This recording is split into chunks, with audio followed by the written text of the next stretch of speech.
SCP-1730 is one of the biggest threats the Foundation has ever faced. SCP-1730 does not exist. It was June 5th when the compound was first discovered, a large complex of structures in rural Texas, about 15 kilometers northwest of the Mexican border, located in Big Bend Ranch State Park. It was easily the biggest structure in the area, but there was no record of any such structure ever being built. A massive network of power stations, containment facilities, and research buildings, SCP-1730 looked like it had been abandoned for a long time. The exterior was degraded, but the building was still operating. A power generator had been running for an indeterminate amount of time. Even as the infrastructure degraded, power flickered through the site and fuel leaked frequently, but there was one detail that attracted the attention of SCP brass. SCP-1730 bore identifying markings linking it to Foundation Site 13, a research facility that was marked for construction near Nome, Alaska. But Site 13 had never been built,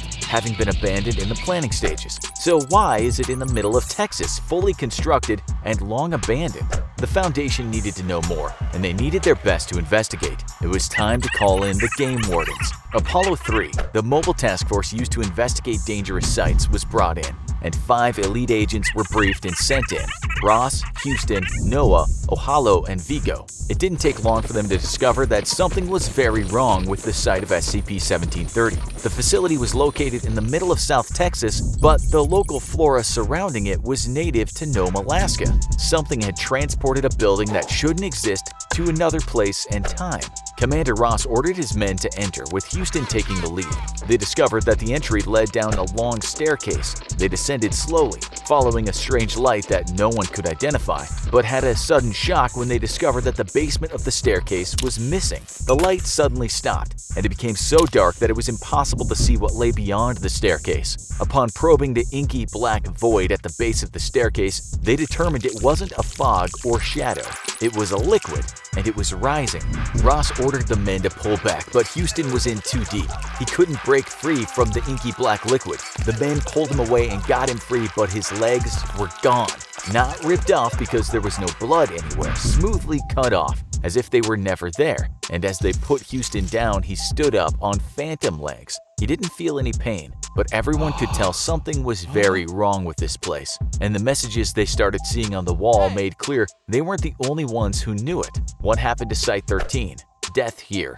Not my body. Bleed. There had been other people or things inside SCP-1730, and they wanted anyone who entered to know that this was a very dangerous place to be. As they advanced down the hall back toward the entrance, they saw what looked like a person in the distance, but as they approached, it became clear it wasn't another explorer. It was an old, horribly disfigured corpse, seemingly attached to the wall, not by chains, but fused to the wall in unnatural ways. At first, the team seemed unconcerned, recognizing the corpse as someone named Zachary. Fortunately, command back at the base realized this as the effects of some sort of cognito-hazard, a mental infection in the base. They uploaded a filter to their helmets, and the team recoiled in horror at the sight in front of them. But the horrors were just beginning. They turned around to see a shimmering humanoid entity in the hallway behind them. As it approached, its footsteps distorted the hallway around. It pulled AP3 Noah toward it without touching him, and as the soldier was pulled into its clutches, his body started to distort. Vigo was next, being grabbed by the arm by a long appendage, and his arm started to change color and distort. But the Foundation sent Apollo 3 and prepared.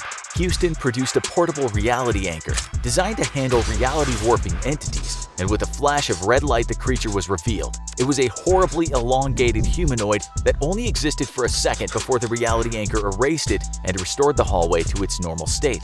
Vigo would recover, with the strange red color in his arm fading eventually. Noah wasn't so lucky. He was already dead and had been fused into the wall just like the unfortunate corpse. These horrors had been encountered just by trying to return to the entrance, so it was clear the only smart thing to do was to descend further into the facilities and get some answers. As they advanced, not encountering any other supernatural entities, they saw more evidence of the dark things that had occurred in Site 13.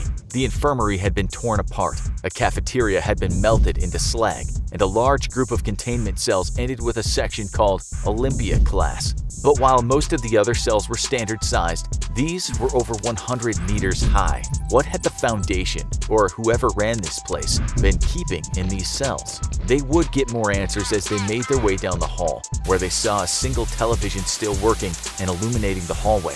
At first, the television flickered, but the image soon cleared, and the agents were able to see what it was broadcasting. It was the interior of a containment cell, and there was someone in it, and they recognized them as one of the most dangerous beings contained by the SCP Foundation, Bobble the Clown, a predatory supernatural clown that inhabits a children's TV show. Bobble the Clown was broadcast by an unknown source and could only be seen by children under 10. Originally seeming to be a normal kids show about a clown, every episode eventually devolved into the murderous Bobble teaching kids how to do horrible things like arson and torture. The Foundation eventually captured and isolated Bobble's broadcast, but the clown remained hostile and vicious. But not here. As the team talked to the Bobble trapped in the mysterious Site-13, it became clear that this clown was broken by whatever it had experienced. It rambled, it hid from the camera, and it was clearly terrified as it told the team about the horrors of the site, and it seemed to recognize the agents as something familiar, but not completely familiar. It claimed to be able to smell them, and it said they smelled different. As Bobble rambled on, the agents learned about a man named Emerson who ran the site. Like the Foundation, he was obsessed with containing the strange and dangerous entities in the world. But unlike the Foundation, he didn't just want to protect the world from them. He hated them.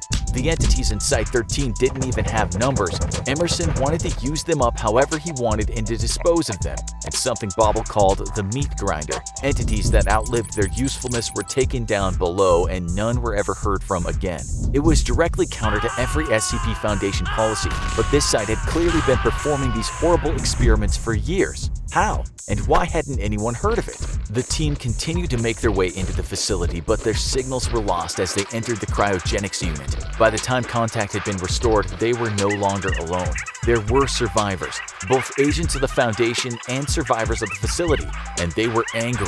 With no way out and massively outnumbered, they called for backup. Mobile Task Force T5, also known as Samsara, was reserved for the heavy-duty missions. They're an elite group of practically immortal cyborgs fashioned from the flesh of a god and equipped with further cybernetic enhancements to eliminate Keter-level threats and to protect themselves from cognito hazards. They were sent in through a drainage gate to look for survivors and neutralize whatever lay within. They didn't know what to expect, but they knew one thing: no one who had been sent in had come out. It wasn't long before they realized how dangerous this mission would be. As they came across some large gated drainage pipes, they could see at least 20 charred bodies of humanoids pushed up against the gate, some reaching their hands through. Whatever had happened in Site-13, these unfortunate beings had been desperate to escape. As they made their way down the drainage pipe, they could feel it getting hotter, as if they were nearing an energy source. And there was one other odd thing about the pipe. It was draining inward, not out. They made their way into a control room where many of the consoles had been destroyed. Looking through a window, their view was obscured by a mysterious black mass. On the control panels, they could read terms like incinerator and body pit access. They split up trying to find answers, but found many of their accesses blocked by the black mass. As the T5 task force argued over their next move, they were startled by a sudden jolt. The giant mass had started moving. The team watched as the mass spun, revealing a giant turbine, which turned the inky substance into a fine slurry that was then scorched by giant streaks of fire. One of the T5 shot open the glass chamber, allowing the team to get closer and blasting them with a wave of heat. As they descended into the chamber, they could see a massive plant-like structure overhead, which started to shake. Suddenly, thousands of glowing pods were released from the massive plant, and each one lit up and let the team view the chamber more clearly. But it was what was inside the pods that was more disturbing. Each pod had a humanoid shape inside, seemingly reaching toward the team until they hit the slurry below and the shadows went dark. The team descended to investigate the slurry when something started to leak out of the walls. Looking at it, they could see something moving within. One of the team members picked up the wriggling object out of the black liquid and it took a bite of his hand. It was a leech, and there were thousands more of them moving toward the slurry, consuming it. And as the leeches ate, they started growing. They seemed to be moving in unison, communicating with a larger being lurking at the base of the slurry. A larger leech, a queen, or something else? The team wasn't sticking around to find out.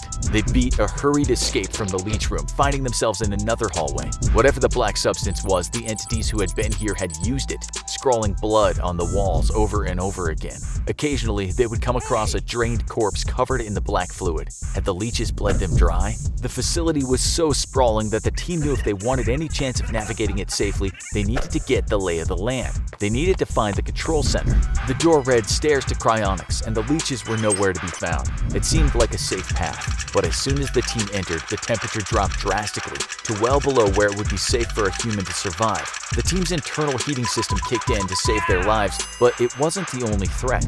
The team was about to encounter exactly what Site-13 was keeping locked up. As soon as they entered the room, sound ceased to work. The filters in their gear were overloaded, and the team saw warnings around the room. Silence. Don't look.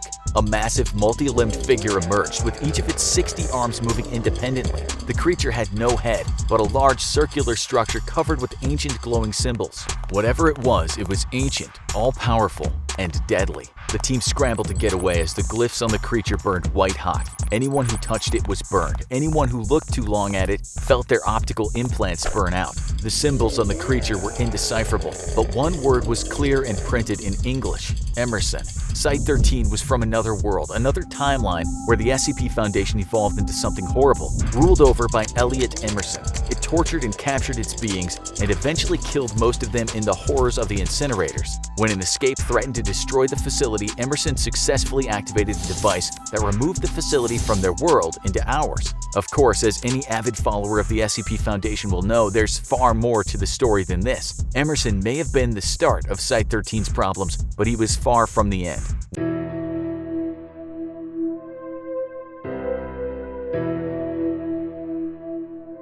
On March 15, 2011, Martin Sims was wandering down the streets of Carson, California. His clothes were ragged, he was filthy, and gibbering like a madman with a full beard and long, unkempt hair. His body was covered in scars, but he showed no signs of malnutrition. What made Martin's sudden appearance so remarkable? He'd been missing for 3 years. When he was interviewed by police, they asked him where he'd been all this time. They couldn't believe his answer. He'd been trapped in an IKEA since 2008, but this was no ordinary IKEA. This was a dangerous anomaly that would come to be known as SCP-3008. Martin's strange answers in his interview were laughed off by his interviewing officers, who assumed he was either crazy or under the influence of something, but they caught the attention of an SCP Foundation field agent embedded in the precinct. The report was passed up the chain to a local site director who approved a detachment of Foundation field operatives to look into Martin's case. While he was reluctant to lead the Foundation agents back to the offending IKEA, the Foundation can be extremely persuasive.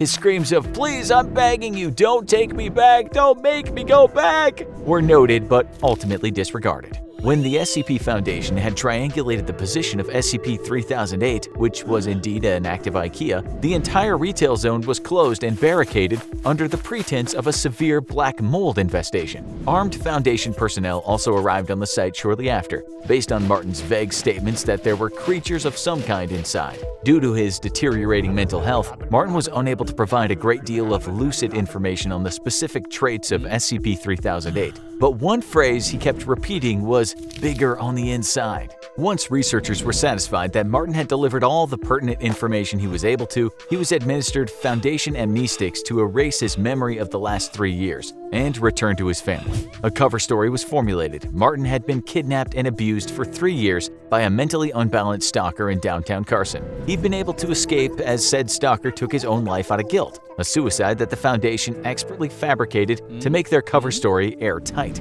With the loose end of Martin Sims taken care of, the true observation of SCP-3008 could begin. A base set around the perimeter of the mysterious IKEA kept a 24-hour watch on the building, covering all potential entrances and exits. No exploratory missions had yet been approved by the Foundation Ethics Committee, so they first wanted to perform a week of external observation to see if any of the store's anomalous properties extended beyond the confines of the building. After a week of nothing, it appeared they did not. A local site director approved of the use of 20 disposable Class D personnel to explore the interior of SCP-3008. The D-Class operatives would be split into 4 squads of 5 men, Alpha, Bravo, Charlie, and Delta Squad. Each would be assigned a different quadrant of the store and would deliver information back to the control team on site via a live audio and video link. 3 of the 4 teams upon entering the store reported nothing out of the ordinary. Neither the audio or video they were sending back indicated anything different from a standard IKEA store, from the flat-pack wardrobes to the Swedish meatballs. Team Delta, however, suddenly began experiencing a scrambled audio and video connection. Shortly after, communication with Team Delta dropped off entirely. They disappeared somewhere inside the store and haven't been seen since, with one notable exception. After the disappearance and the extraction of teams, Foundation researchers classified SCP-3008 as Euclid because its anomalous properties were at least confined to the interior of the store, and even then seemingly not the entire interior. The anomalous area within SCP-3008 became known as SCP-3008-1, and containment appeared to be 100% secure. There was no telling how many people had already gone missing in the store over the years, but the disappearances must be stopped. The Foundation maintained constant surveillance around the perimeter of SCP-3008, but it appeared they could prevent any further incidents by simply preventing other civilians from accessing the IKEA store. Martin's ravings about monsters were assumed to just be the product of delirium, until a surviving member of Delta Team suddenly reappeared. The date was November 3, 2011. It was a cold night, a few hours after what would have been closing time if the store were still active, and 7 months after the extraction teams had disappeared somewhere in the confines of SCP-3008. There had been no anomalous activity outside the store since the perimeter was first secured, and the Foundation researchers hadn't expected that to change until the last surviving member of Delta Team came barging out of the store's entrance. Startled field operatives were amazed to see him again, but they were even more amazed to see what was following him out of the store, repeating the same phrase, "The store is now closed, please exit the building." Despite the fact that the entity chasing the Delta Team survivor was wearing the yellow shirt and blue pants of an IKEA store employee, the being definitely was not human. It was around 7 feet tall with no visible face. The entity had grossly extended limbs, with each arm being around 5 or 6 feet long and ending in a huge oversized hand. The whole process was so sudden that the field agents present at the perimeter weren't able to save the Delta Team survivor, as the entity reached forward with his freakishly long arms, grabbed him and twisted his head off like a child with a doll. The field operatives present drew their weapons and peppered the entity with bullets. It would later be classified as SCP-3008-2. The being appeared to collapse and die from the physical trauma, at which point it and the body of the former Delta Team survivor were taken for an autopsy by Foundation researchers. There were no biological abnormalities of the body of the Delta Team survivor, so it did not appear that the anomalous properties of SCP-3008-1 had any effect on the physiology of its occupants. He was not malnourished despite being missing for months, and the contents of his stomach looked to be half-digested food consistent with the menu of a typical IKEA store restaurant. SCP-3008-2, on the other hand, raised a number of perplexing biological questions. The autopsy revealed that the creature's clothes were actually part of its body, like an additional layer of skin. The creature lacked blood or any kind of vascular system. Even stranger, the entity didn't appear to have bones or internal organs, not even a brain or nervous system. It was a being made entirely of skin all the way to its core. How it was able to move, or even live for that matter, remains a mystery.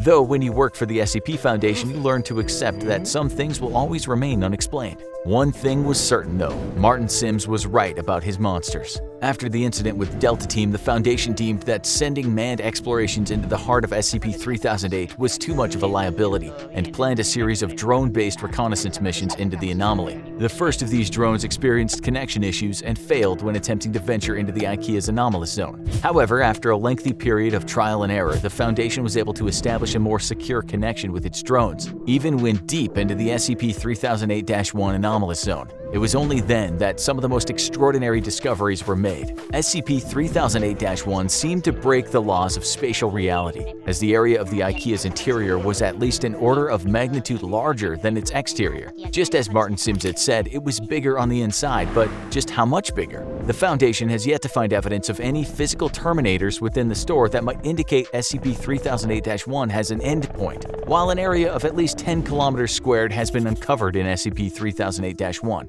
It could, in theory, be infinite. Laser rangefinder tests, which are normally very reliable, have only given inconclusive results. Interestingly, the anomalous area doesn't have any clear visual differences from the rest of the IKEA store. except that it extends forever. An individual trapped within the confines of SCP-3008-1 wouldn't even realize they've entered an anomalous zone until they tried to locate an exit and leave, at which point they'd find they were already hopelessly lost. The geography of SCP-3008-1 does at least appear to be consistent, so people trapped within are theoretically able to retrace their steps and escape if they haven't already ventured too deep. According to data collected during the drone reconnaissance missions, SCP-3008-2, of which there appear to be a vast population, would wander the stores aimlessly during the day. They are unresponsive to the drone's presence and did not appear to be aggressive. While the physical descriptions of these creatures could vary slightly, they all follow the same overall trend. Clothes consistent with an IKEA uniform, no face, either seemingly too tall or too short, and limbs that are grossly out of proportion with their bodies. As the Foundation began sending drones deeper into SCP-3008-1, they found another incredible discovery. There was an unknown population of humans trapped inside IKEA's anomalous zone, and these people had used the IKEA furniture around them to create entire settlements and towns within the store. There were several of these towns, all of which seemed to cohabitate peacefully. Even Foundation personnel found this development in their research to be truly extraordinary. Since SCP-3008 was first identified, there have been only 14 civilian escapes. Some had been trapped inside for months, others had been in there for years, some far longer than Martin's 3-year stint. While every one of these escapees has eventually been released back to their home, after a liberal application of amnestics and a proper cover story has been devised, the Foundation interviewed each of them extensively first. According to each of these escapees, the people trapped inside the IKEA have built an entirely new society across the various settlements. Contrary to the Lord of the Flies expectations of a group of people isolated and afraid, there's immense cooperation between the trapped civilians. The food in the several IKEA restaurants in SCP-3008-1 mysteriously replenishes while nobody's there, so there's no threat of starving, and the automatic turning on and off of the lights forms as a rudimentary kind of day and night cycle. Nighttime, however, is when things get dangerous, as the SCP-3008-2 entities, which are known to the people inside as the staff, become extremely hostile after dark. Aggressive hordes of the staff swarm the settlements at night, repeating, "This door is now closed, please exit the building." The civilians inside are usually able to repel these attacks with minimal casualties, but the constant war of attrition slowly wears down those inside. The bodies of the creatures also need to be removed from the area after each attack, as the presence of corpses or even parts of corpses has been known to heighten the ferocity of the next night's attack. During the day, the staff return to a docile and unresponsive state, though they'll still defend themselves violently if anyone dares to attack. Over the course of the interviews with the 14 escapees, Foundation researchers were able to answer another of their key questions. How had so many people gone missing in the store for so long without being noticed? But the answer they received only raised many more unsettling queries. According to the escapees, there were people inside the settlements that, despite being otherwise of entirely sound mind and standard intelligence, seemed to lack very common knowledge that even a child should know. For example, some of them weren't aware of the International Space Station orbiting the Earth, or stranger still, the existence of the Statue of Liberty. This led the researchers to a frightening conclusion. SCP-3008-1 may not only be a nexus point of multiple IKEA stores in our dimension, it could be connected to IKEAs in every dimension where IKEAs exist. While it only abducts a handful of people from each store over an extended period of time, it suddenly becomes clear how this SCP was able to trap so many people without detection over such a long period of time, which in turn led to an even more terrifying revelation. The SCP Foundation may not have SCP-3008-1 as contained as they thought. It might even be tucked away in an IKEA store somewhere near you, just waiting for you to visit. After all, there's always room for one more. If you're familiar with the SCP Foundation, then you already know the exact reason why there are multiple SCP-001s. You may even think you know which of them is the real SCP-001. But for those of you who are new here, or who just need a little reminder, the designation of SCP-001 doesn't refer to a single creature, object, or entity, but rather a collection of various anomalies that are apparently kept in containment by the SCP Foundation. At present, it is unclear why there are multiple files collected under the shared designation of SCP-001. Some believe it is because these anomalies are some of the earliest ever contained by the Foundation. This would mean that they share the designation of SCP-001, as they were likely encountered before the SCP Foundation introduced their current numbering system. However, there also exists a theory that this is nothing more than intentional misdirection. Perhaps the multiple SCP-001 files are an attempt by the Foundation to conceal information about the true SCP-001. After all, it wouldn't be the first time this hyper-secretive organization deceived us. Anomalies sharing the name SCP-001 include the infamous Scarlet King, the massive Gate Guardian, and the world-ending event known as When Day Breaks. But today we'll be using SCP-001 to refer not to an entity or an event, but to a location codenamed God's Blind Spot. Located in an unassuming corner of the world is a site that the SCP Foundation constructed and designated as Facility T. According to their archive, it's a largely unremarkable place, situated at a spot on the Sinai Peninsula, which is a part of Egypt that forms a bridge between the continents of Africa and Asia. In the 18th century, archaeologists excavating the area uncovered the remains of a stone structure believed to be an inn that dates back to the 2nd millennium BC. However, since the construction of Facility T, any trace of this structure has since disappeared. So, what makes this unremarkable site so important to the SCP Foundation? Why establish a facility if there was nothing anomalous about its nature? What distinguishes this SCP-001 site in the eyes of the Foundation is the area's profound lack of any ambient Akiva radiation. But what is Akiva radiation?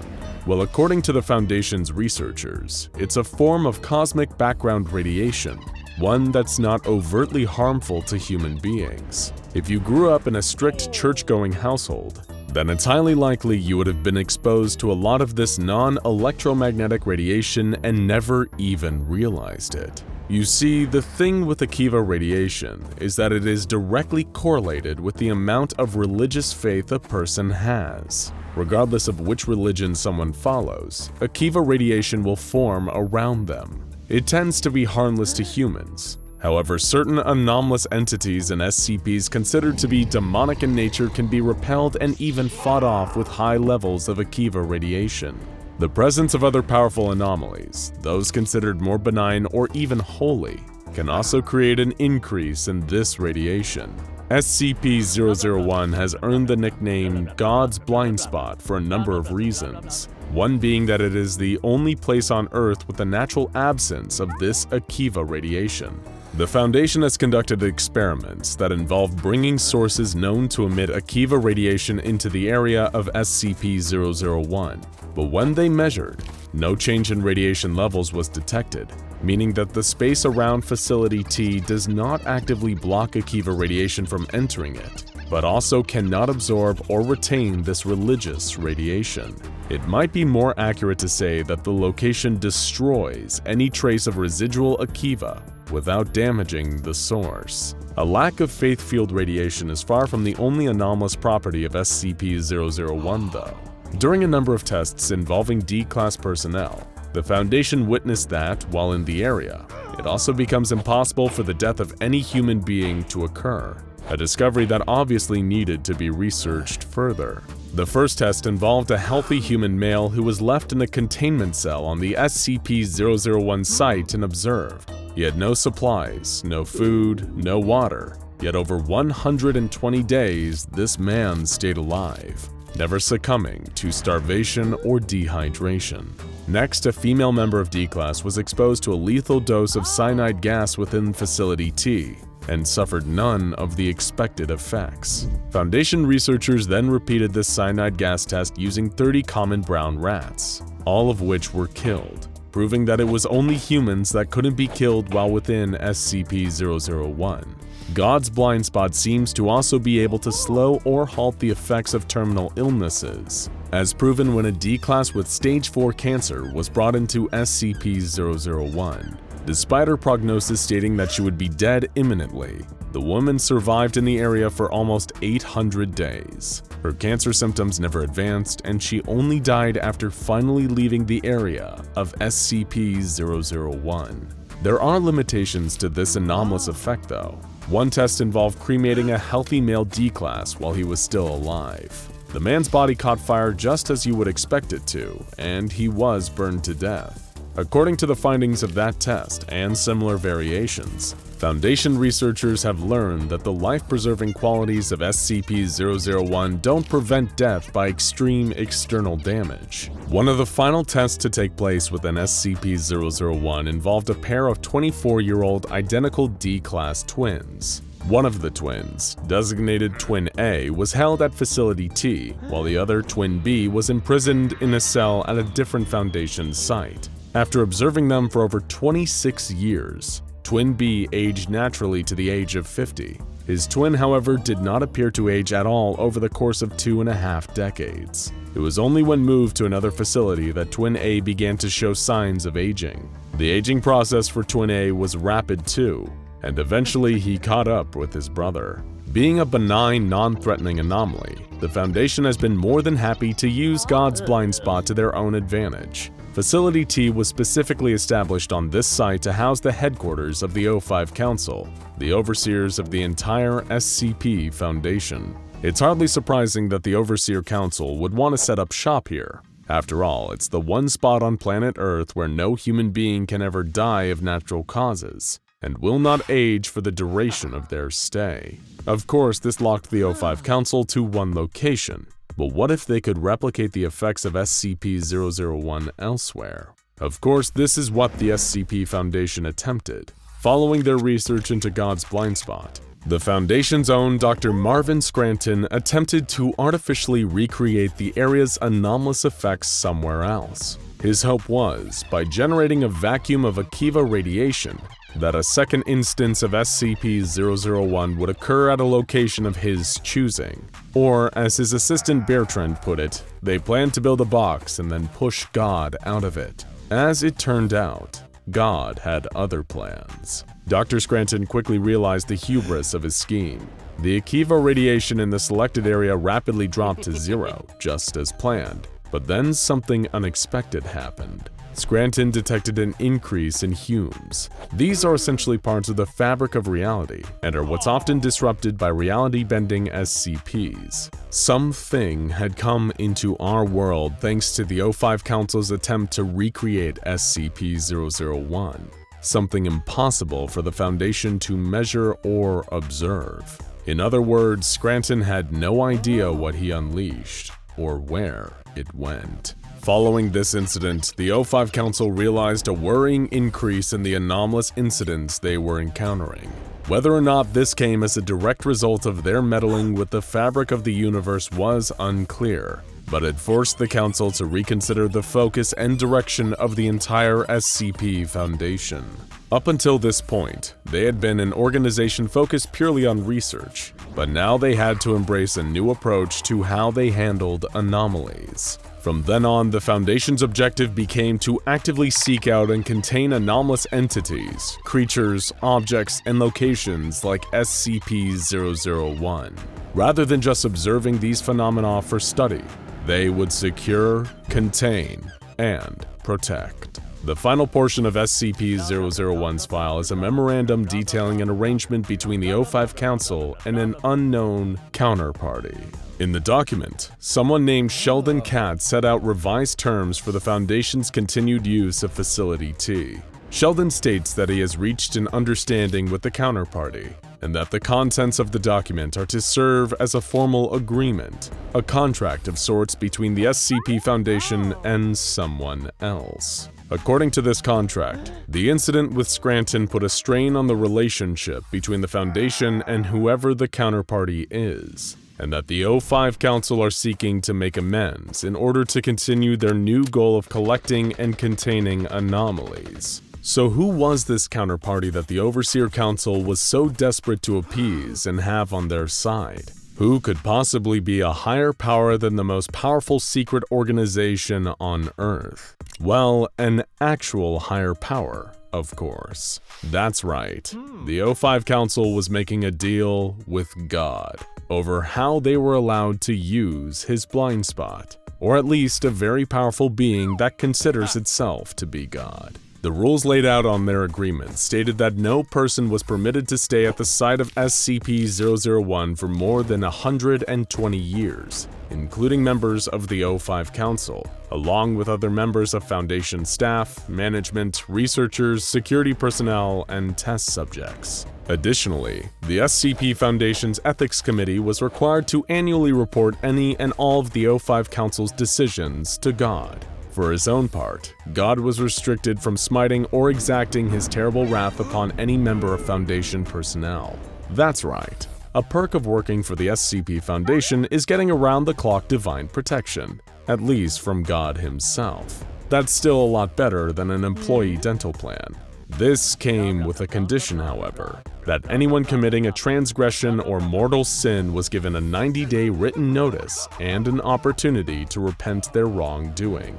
In return, God demanded that members of the Foundation only worshipped him and no other divine entities. I, the Lord, am a jealous God, visiting the iniquity of the fathers upon the children unto the third and fourth generation of them that hate me, was written in the contract. Finally, the agreement between the O5 Council and God was that they would work together. The Foundation and the Counterparty would be equal partners when it came to the containment of SCPs and anomalies. Of all the strange and unexplained phenomena that the SCP Foundation encounters on a regular basis, it hardly comes as much of a surprise that they've got a direct line to the big guy upstairs, or at least one who purports to be. Still, the fact that the O5 Council have a business arrangement with an ultra-powerful deity-like being and express written permission to use his blind spot where no person can die or age is hardly a comforting thought.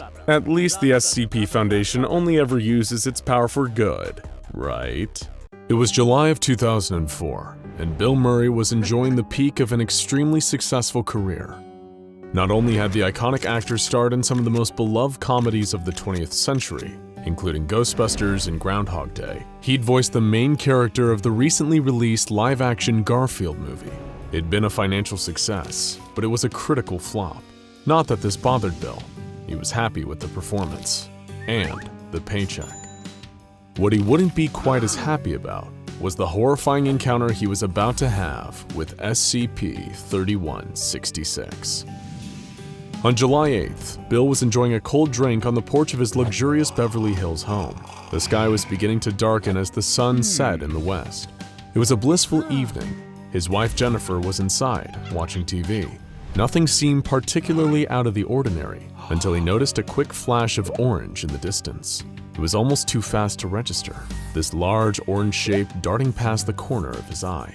For a second, he entertained the thought that it might have been an escaped tiger, but it was gone too fast to really tell. Bill finished his drink and headed inside. He had enough for one night. The next morning, he got up to read the paper and found the Garfield movie getting slaughtered by the critics. One review stated, "No one can accuse Garfield the movie of infidelity to its source.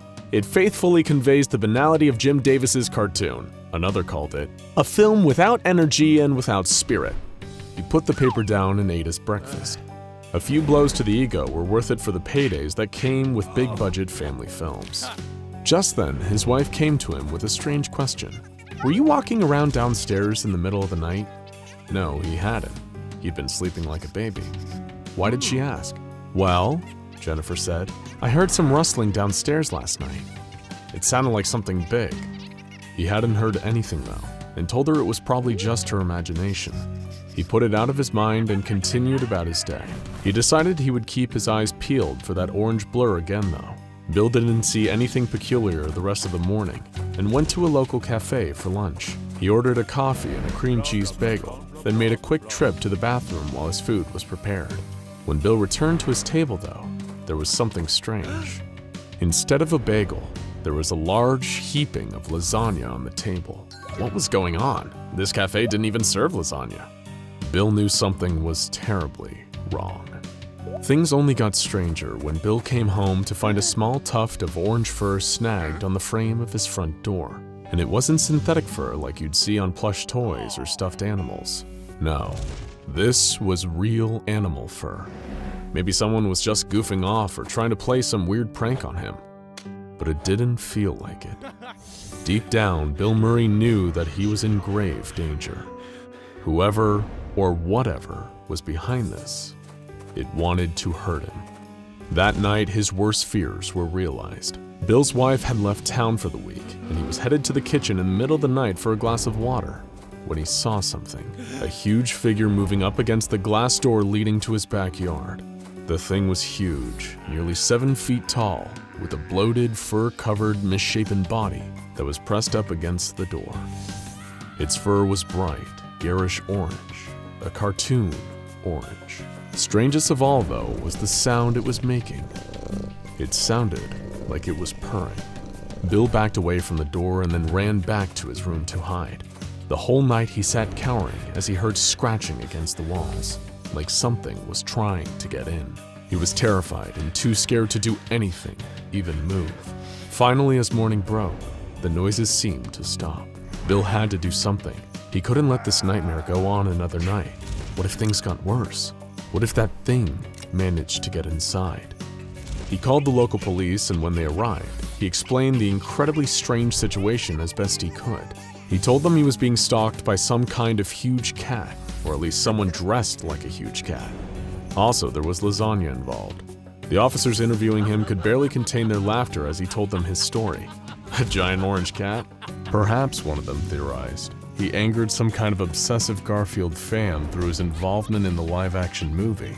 After all, the original comic had been running for years and had been extremely popular. Who knows what kind of nutjobs were obsessed with seeing only a faithful adaptation of the source material. As the officers departed, Bill was confident that they weren't taking him seriously. He couldn't rely on any of them for protection. Thankfully, from a multi-decade movie career, he had plenty of disposable income and decided to hire a private security team to protect him while he looked into this mystery. He had 2 trained bodyguards positioned around his home at all times for the next month. They were armed and given the cryptic orders to fire on anything orange. Meanwhile, Bill began to fall down a Garfield rabbit hole. He felt strangely compelled to research all the Garfield media he could find, as though the answer to his terrifying situation was somehow hidden between the lines. Bill explored the entire backlog of thousands of comic strips. He read the books and interviews with Jim Davis. He watched the cartoons and straight-to-DVD animated movies. Ironically, for a guy who'd recently portrayed the lasagna-loving orange cat, Bill had never felt quite so immersed in the character before. He found the strange pathos in the routine of Garfield and his friends. One particular comic really piqued his interest, though. Originally published in October of 1989, the comic began with Garfield being woken up by a strange chill, an almost eerie sensation. The character observed aloud that he didn't feel like he was in his own home. He explored his little home further, trying to find his owner John or his housemaid and sometimes nemesis Odie, but found nothing. As Garfield remarked on feeling alone, a purple speech box delivered the sinister message. "You have no idea how alone you are, Garfield." He then finds that his home looks like it's been abandoned for years. The for sale sign outside is practically ancient. Garfield slowly comes to a horrifying revelation. Everyone really is gone, and his adventures and friends now exist only in his imagination. He's trapped in a prison of his own creation, trying to stave off his endless loneliness, in denial about the reality of his situation. The comic ended with a quote directly from Jim Davis himself saying, "An imagination is a powerful tool. It can tint memories of the past, shade perceptions of the present, or paint a future so vivid that it can entice or terrify, all depending upon how we conduct ourselves today." As he read those words, Bill Murray felt a chill down his spine. Why had he wanted to get involved in the Garfield movie in the first place? What had he gotten himself into? Before he could slip any deeper into his own mind, Bill heard a faint, choked scream downstairs. He felt his breath catch in his throat. He was terrified, but needed to see what was happening. He carefully and quietly began to creep down the stairs. At the bottom, he poked his head around a corner, and that's when he saw a member of his security detail lying dead on the floor. His face was blue from asphyxiation. His mouth was stuffed with lasagna. It looked like he had been force-fed to death. Bill wanted to scream, but he couldn't, or maybe knew he shouldn't. Just then he heard a soft, meaty thumping noise coming from the nearby living room. He didn't know why, but he felt compelled to approach, as if by forces beyond his control. He made his way to the living room, and when he'd got there, he saw where the noise was coming from. Bill's jaw dropped in pure horror. There was the other member of his security detail, lying limp and lifeless under a giant orange figure. It was a grotesquely huge creature, wearing what looked to be a kind of crude Garfield outfit made of sewn-together cat pelts. It stank of pasta and rotten meat. In its giant paw, it held a golden trophy, which it was using to pound the security guard's head into mush, while making quiet, cat-like purring noises. The creature suddenly stopped and looked up, locking eyes with Bill. The fear of death came over him. He froze as the giant, freakish Garfield stepped over Donnie's corpse and began to come towards him. Bill turned and ran, but Garfield was gaining on him. Before he could make it to the front door, the creature knocked him over. He was laid out on the ground, looking up at it as it reached into its own body cavity and began to pull out handfuls of lasagna. He was about to shove a wad of the horrible, decaying pasta into Bill's mouth when suddenly a ding was heard, and the creature stopped. It looked up, as if sniffing the air, and then suddenly turned and lumbered towards the kitchen. Bill watched as the Garfield monster entered the kitchen, where somehow there was a steaming hot fresh lasagna sitting in the open oven. The creature had sensed the presence of external lasagna and felt the compulsion to integrate it into its body, grabbing fistfuls and shoving it into itself. Just then, a group of highly trained SCP Foundation personnel burst into the room and subdued the creature. It had been an ambush. The Foundation had been tipped off to the presence of the creature by monitoring the local police department dispatches, and the report of a 7-foot-tall comic book cat terrorizing a Hollywood actor was definitely worth looking into. The monster that had almost taken Bill Murray's life was SCP-3166, a deadly pataphysical being that tends to manifest around people somehow involved in the Garfield intellectual property. It appears whenever the public perception of Garfield falls out of favor, and because Bill had starred in the critically panned Garfield movie, he was currently at the very top of SCP-3166's hit list. Thankfully, he managed to survive his terrifying ordeal, and was administered amnestics by Foundation personnel so that he could return to his normal life. This frightening and mysterious creature has been around since 1989, appearing after the publication of the haunting Garfield comic that Bill had read that very night. It appeared in the office of United Media, who were the publishers of the Garfield comic strip at the time, and began wreaking havoc. Since then, the creature's manifestation has been a constant threat whenever Garfield loses its popularity or audience. As a result, the Foundation has spent years as the funding source behind all Garfield media, and even planting hypnotic mimetics into the comic strips to ensure that there is always a loyal fan base. The fur is indeed real organic cat fur, albeit an unnaturally orange color, and instead of organs, the creature is filled with lasagna. Worst of all, though, is that testing has revealed that the meat in the lasagna is genetically identical to the flesh of Garfield's creator, Jim Davis. How did this thing come into existence? Perhaps it was Jim's sheer force of imagination that dragged it into being. As he himself said, an imagination is a powerful tool. All in all, it's lucky that Bill Murray was able to survive his encounter and return to his normal life. Well, as normal as life can be for Bill Murray. And if you see Bill Murray, don't bother asking him about SCP-3166. The amnestics were quite effective. And just as he's fond of saying himself, no one will ever believe you. SCP-682 must be destroyed as soon as possible. So begins the SCP Foundation file on the dreaded SCP-682, a highly intelligent reptilian monster that has, despite the Foundation's best efforts, proved impossible to kill. It may not be the most dangerous SCP out there, considering that some are capable of eliminating entire realities, but it's one of the most iconic. And you've probably heard tales of the monster that death forgot, and you know exactly why everyone is so afraid of the so-called hard-to-kill reptile. It's been subjected to some of the most deadly weapons and traps the Foundation could devise, and survived attacks from some of its deadliest fellow SCPs. But before we tell you about the Foundation's many failed assassination attempts against the so-called hard-to-kill reptile, we need a little more groundwork on what this creature even is. The first thing to know about SCP-682 is that this thing wants you and everything you know dead. Unlike some other creatures like SCP-096 and SCP-173, which are murderous but exhibit no real higher processing skills, SCP-682 possesses cunning, advanced reasoning, and even human-level logical intelligence. SCP-682 can engage you in conversation, but just talking to the creature calmly and cordially will sometimes cause it to enter its rage state, where it becomes even more dangerous and volatile. The beast is perpetually kept in a tank of powerful hydrochloric acid, melting its tissue to prevent it from reaching its full potential and going on a rampage. The creature's most terrifying asset, and the reason it's proven impossible to terminate thus far, is its incredible adaptability to any and all external stimuli. 682 is a reactive being, capable of not only surviving and regenerating from all attacks, but often incorporating those attacks into its own wide arsenal. In other words, if you're hoping to kill this thing, you better kill it on the first hit. Because if you don't, you better believe it's gonna hit you back 100 times harder. This brings us to the main event. Some of the SCP Foundation's most ambitious and frightening attempts to terminate SCP-682, or even understand how it could theoretically be terminated.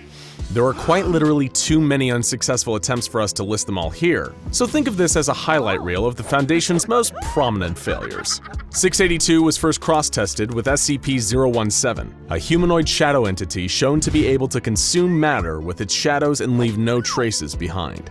Tests on tissue samples from 682 showed that SCP-017 was able to consume said tissues with no adverse effects. However, when SCP-017 was placed into the containment chamber with the actual creature, 682 let out a horrific roar that was so loud it damaged nearby audio equipment. SCP-017 fled to the corner of the room, and 682, in its rage state, attempted to breach containment. Agents managed to suppress and remove the creature, but no meaningful damage was logged. Attempt failed. SCP-173, the killer statue, was later brought in, hoping that its thus far impeccable track record for killing would hold strong. The second that 173 was introduced into the testing area, 682 retreated to the far wall and began screeching intensely. It was intelligent enough to know what it was dealing with here. While the researchers and guards expected an instantaneous reaction, there was actually a stalemate for over 6 hours, as 682 stared at 173 continuously.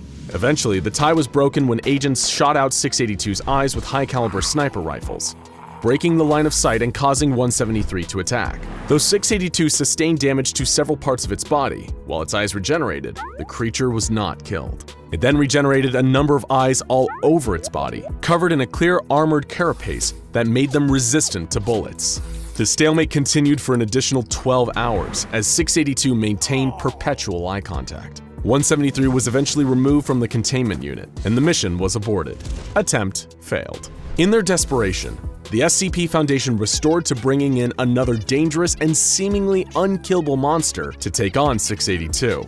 SCP-096, also known as the Shy Guy. As astute SCP fans will already know, this being kills anything that sees its face, with no known exceptions, and when it enters its attack mode, it's thought to be quite literally unstoppable. Or at least, it was. While SCP-096 was able to destroy 85% of 682's original body mass during their 27-hour battle, it was left mentally broken, wounded, and huddled in the corner.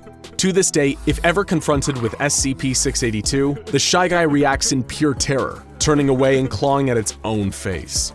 Attempt failed.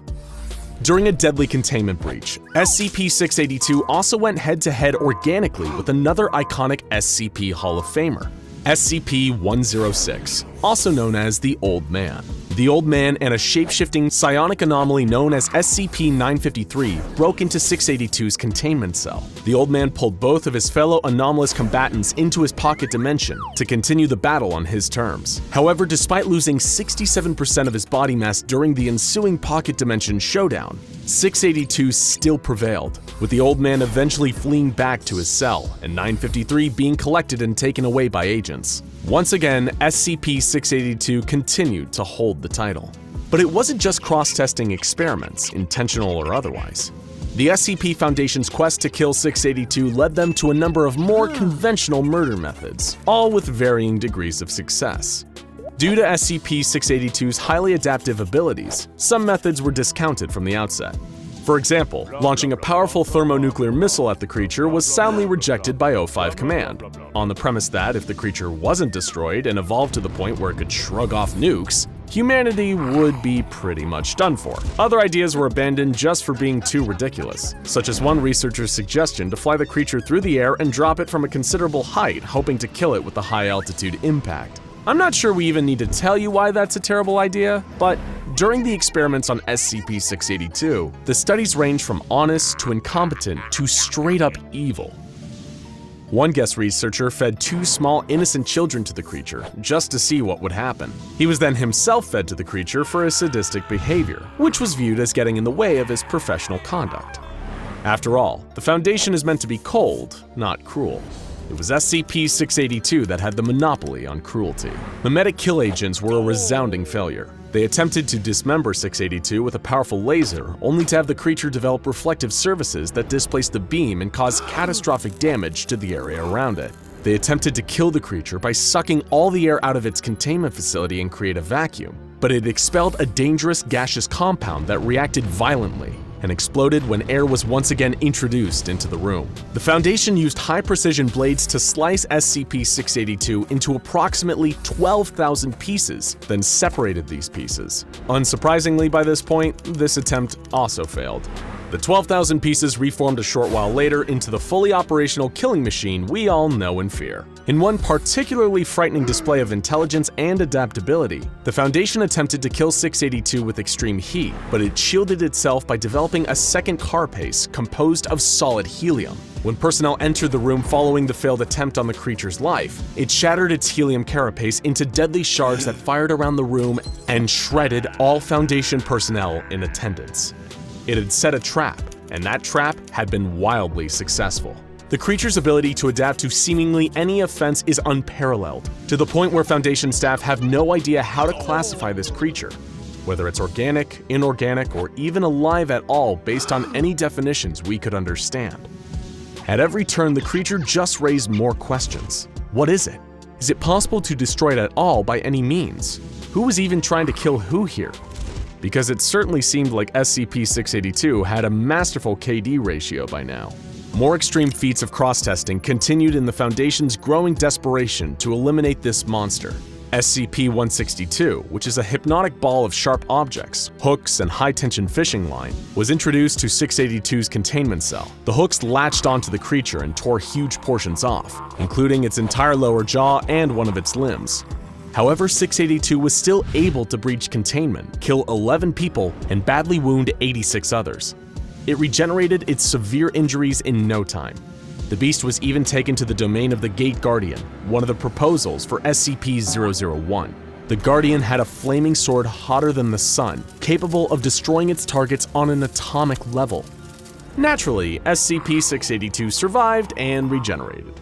Perhaps the most fascinating cross-test of all was between 682 and SCP-053, who manifests as a kind, innocent little girl with the unfortunate condition of causing homicidal tendencies in all who come into contact with her for more than 10 minutes. The people with these tendencies would then attempt to harm the girl, but would immediately drop dead shortly after, leaving the girl intact. The researchers present anticipated 2 possible outcomes here. The optimistic outcome, in which 682 enters a rage state, attacks 053, and died for good, and the realistic outcome, in which 682 attacks 053, possibly experiencing some minor injury or nothing at all, and 053 had to be removed from the containment cell. But that didn't happen. What did occur was considerably more shocking than any kind of violence. When 053 entered 682's containment chamber, the monster became uncharacteristically docile. Researchers and staff were baffled and watched with amazement as 053 approached the terrifying, immortal, mass-murdering monster and began to play with it. 682 even allowed 053 to draw on its face with crayons. Researchers thought they must have been dreaming seeing this surreal display play out. 053 even appeared to have affection for this unkillable misanthrope. It was a single act in defiance of everything they thought they knew. When Foundation personnel entered the containment cell to separate the two, 682 went ballistic and killed multiple guards. 053 also wept, sad at being separated from her new friend. To this day, despite further testing, the Foundation has no idea how or why this happened. Like many details surrounding SCP-682, it's shrouded in deeply frustrating mystery. And so the tale of SCP-682 continues, in spite of the Foundation's best efforts. The monster continues to breach containment and slaughter with some regularity, taking out its seemingly limitless hatred for not only human beings, but anything that dares draw breath. Nobody knows where exactly the creature is from, what its true nature is, or why its ability to adapt and regenerate far exceeds any known organism on this planet. Perhaps one day, through enough research and cross-testing, we can someday answer these questions with scientific precision. But until then, we only have one answer. Hatred never dies. We were a team, despite our differences, in spite of the terrible things they'd done. We were still a team. That's not how the higher-ups saw it, though. No, the guys upstairs with their perfectly pressed shirts. For them, we were judged by our level of expendability, and they knew that our next mission was a death sentence. One by one, that thing took out my team, my friends, snapping their necks so quickly and with such ease that no sooner did I hear the scream, they were dead. We had been used. I'd been used. Delivered as prey to the predator. A plot that was sanctioned by the bosses and approved with a blood-red stamp. Why did they do it? I'm still trying to figure that out. Maybe that's something you can tell me after you hear how these so-called scientific men left us in this cell. And in the hands of SCP-173. For me, it had been the best of times before it became the worst of times. The best because I'd quickly risen through the ranks of the facility. The worst because, well, I'll get to that. I was never the best student. I finished high school by the skin of my teeth, and my job prospects looked bleak. But I was lucky, I guess. Or at least I thought so at the time. You see, I have an uncle Siegfried who did some work for the government. I never actually knew what he did, just that it was secretive work. I used to imagine he was some sort of super spy, so you can imagine how excited I was when he found out I needed a job and he offered to help me out. I couldn't believe it. I always thought he hated me. I'd overheard him telling my parents that I was a no-good deadbeat, but now he'd had a change of heart and was willing to take me under his wing. What would I get to do? Undercover intelligence gathering? International assassinations? Just you wait, he said. And that's how I found myself walking into a sprawling, futuristic-looking facility where they handed me a level 1 security clearance card with big, bold letters that read, Janitor. But I was happy. Just the word security clearance made me feel important, and it beat flipping burgers. I pushed mops, turned off lights, fired up generators, clocked in and clocked out.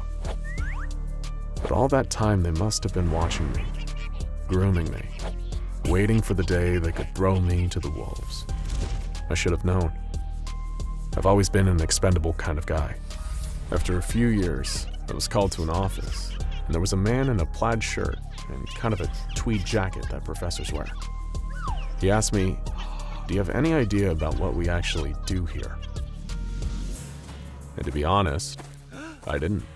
I knew that there were many parts of the facility I couldn't enter.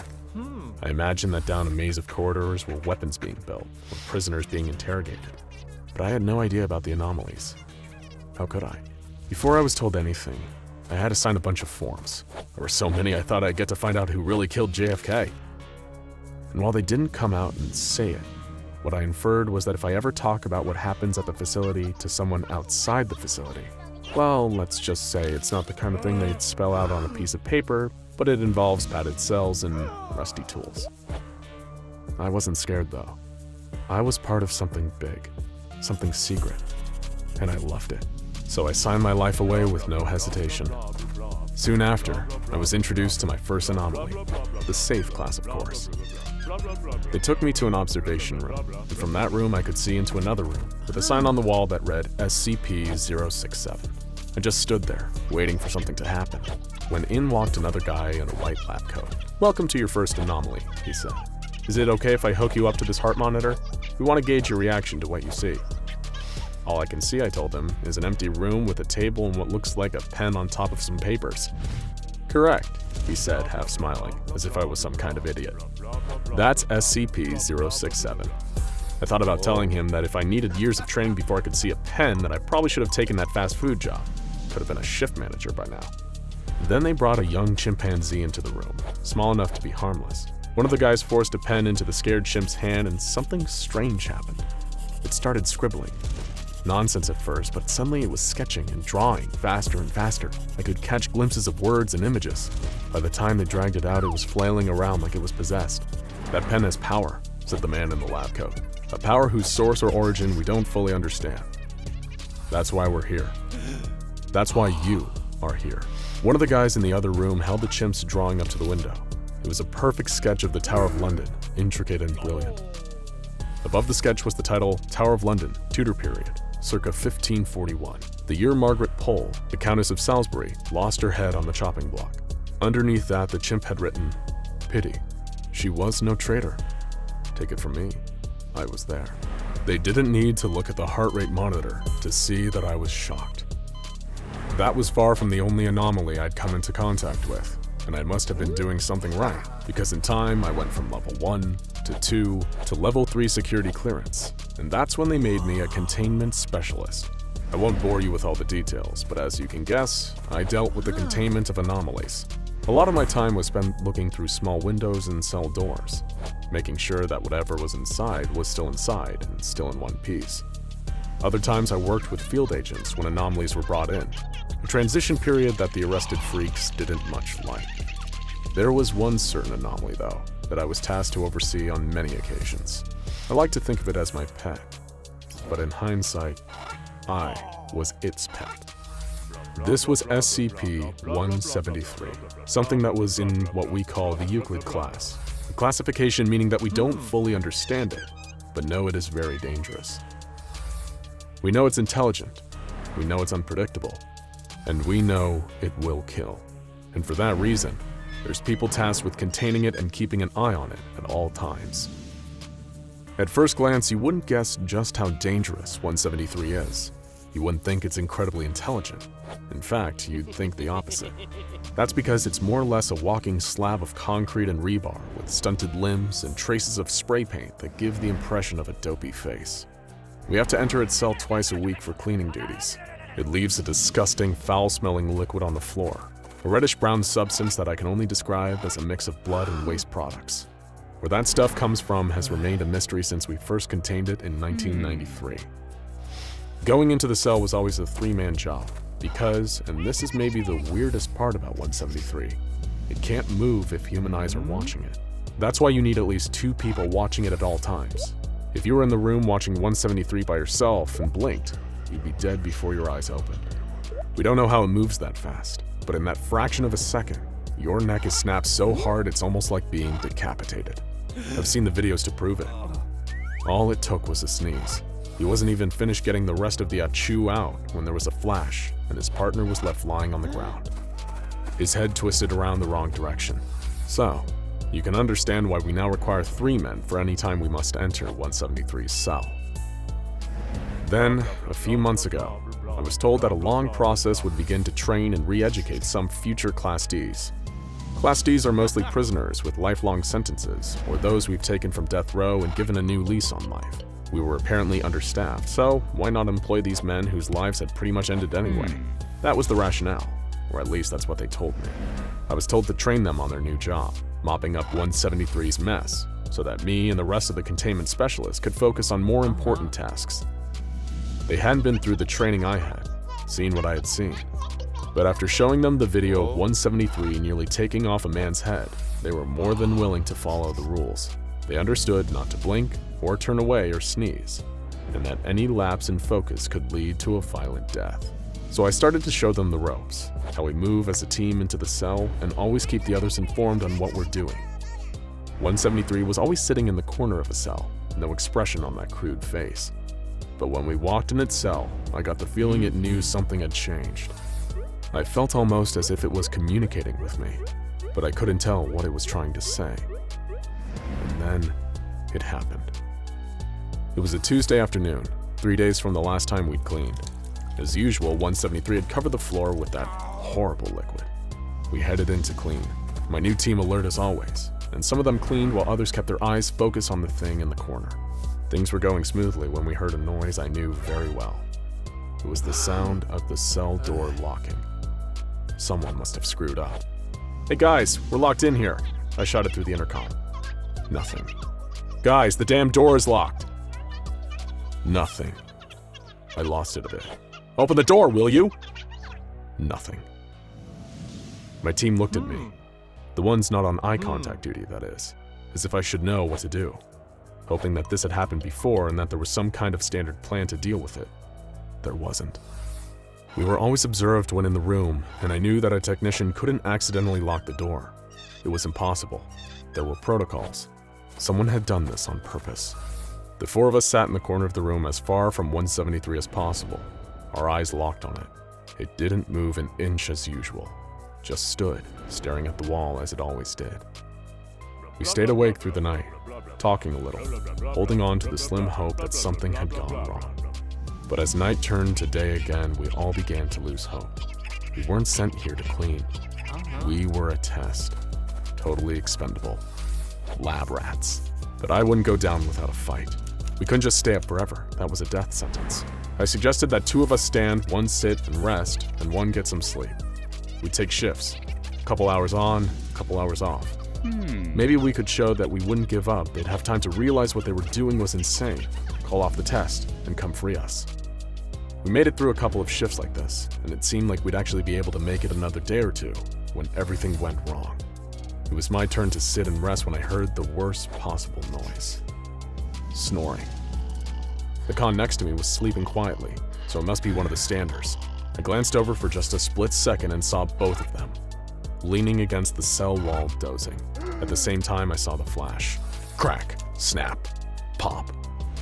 One after another, their necks were snapped. I'm not sure how it happened, but I was standing again, staring at 173, who was now in the corner. Dead bodies with their heads twisted around piled up in front of it. I couldn't take it anymore. I couldn't stare at this thing forever. I felt myself giving up. I lowered my head to the ground and then finally broke my gaze, ready to die. And then, nothing happened. I slowly raised my head back up and there it was, its hideous face inches away from mine. It was then that I understood what we'd been containing, what we'd underestimated. I felt it again, like it was telling me something. It was telling me to close my eyes, to sleep. So I did. But as my eyes closed, I didn't see darkness. I saw 173, or something like it, but not in the cell. I saw it outside, in the world, standing over children sleeping in their beds, watching.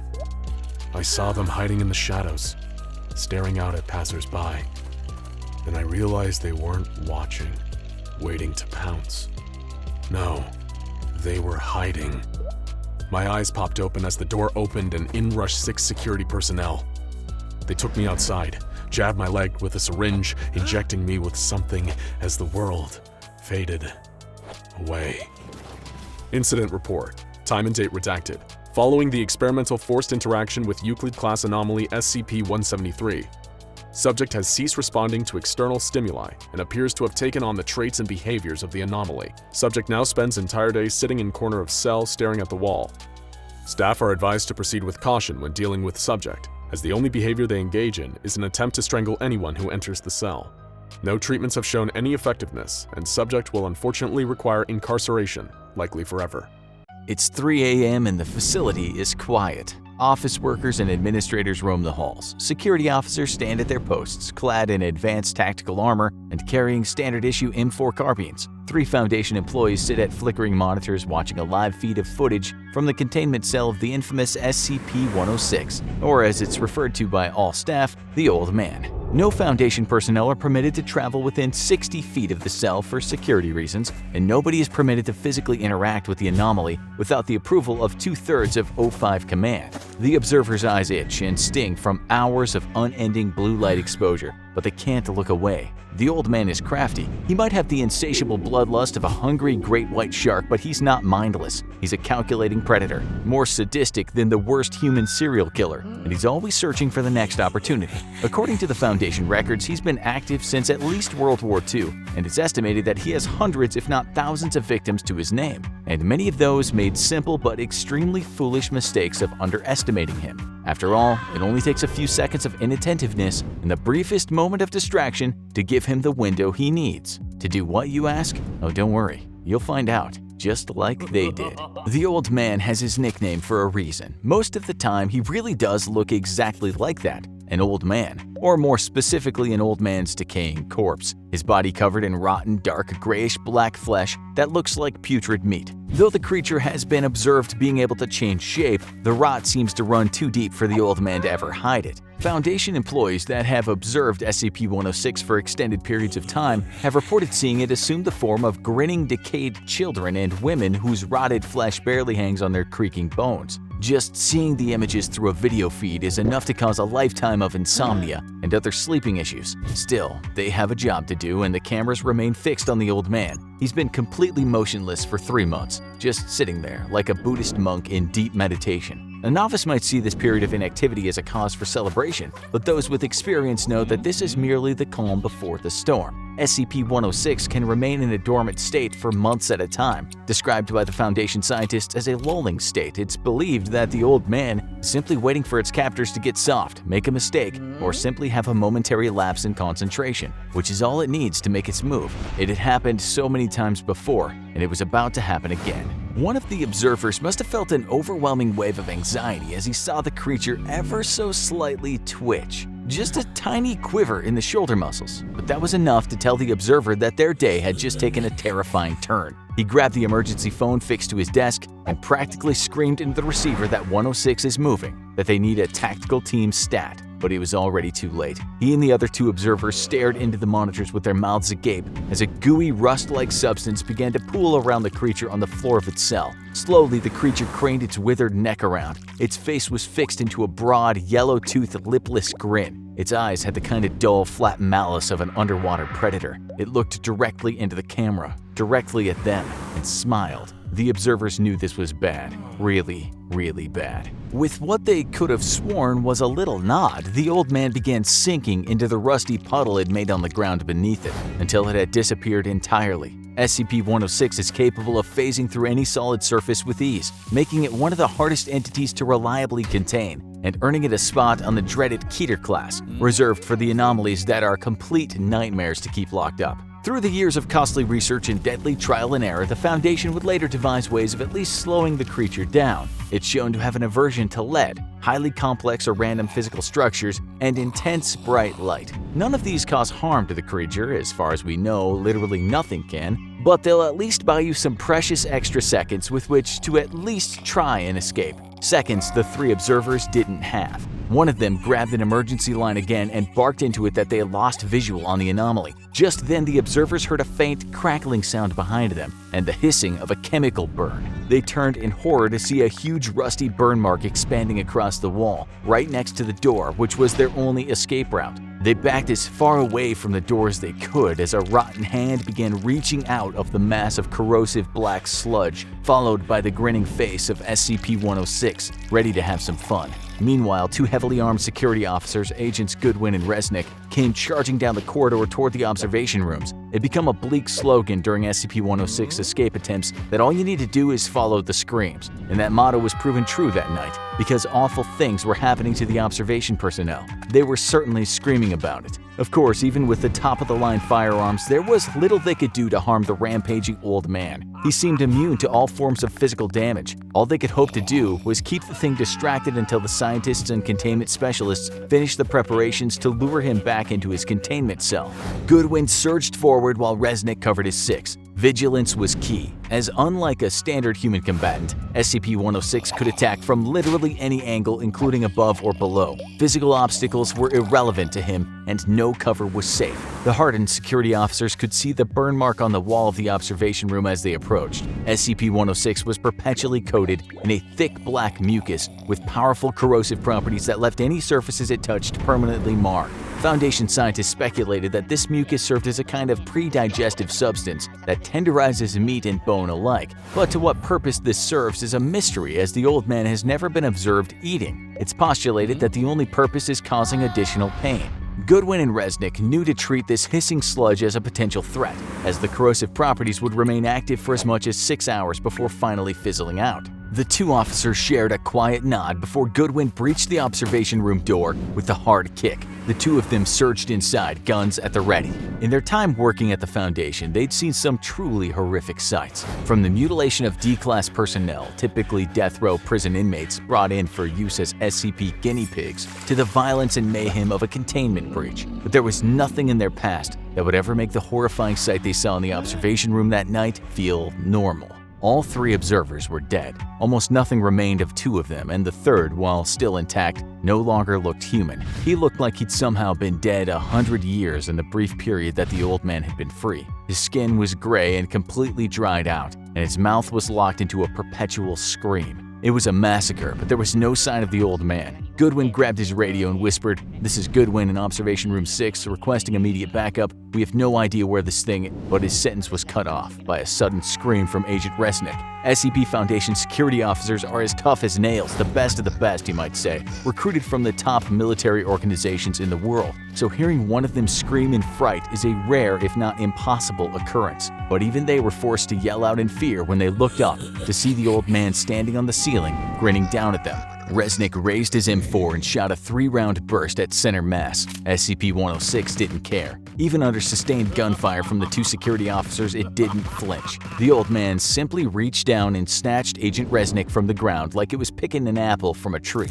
The old man held Resnick in one hand and pounded its other rotten fist into the agent's body, breaking all of his bones. Resnick screamed for his partner to help him, but there was no time. Before Goodwin could do anything, SCP-106 began receding back into another slimy burn mark on the wall. Only this time, he was taking his screaming victim with him. Agent Resnick gave one more horrified scream before he was pulled backward into the inky darkness, leaving the room silent except for the burning hiss of the corrosive goo left behind. You might think this would be the end of it, but no. For poor Agent Resnick, the worst was yet to come. He was being dragged into what the SCP Foundation scientists refer to as the Old Man's Pocket Dimension, a miniature layer of reality within our own where the malicious SCP is essentially a cruel, all-powerful god. According to witness reports extracted from victims who were taken to this little nightmare realm, the dimension resembles a series of twisting, endless corridors where the old man stalks and tortures his captured victims to the breaking point, manipulating space and time to his own sadistic ends.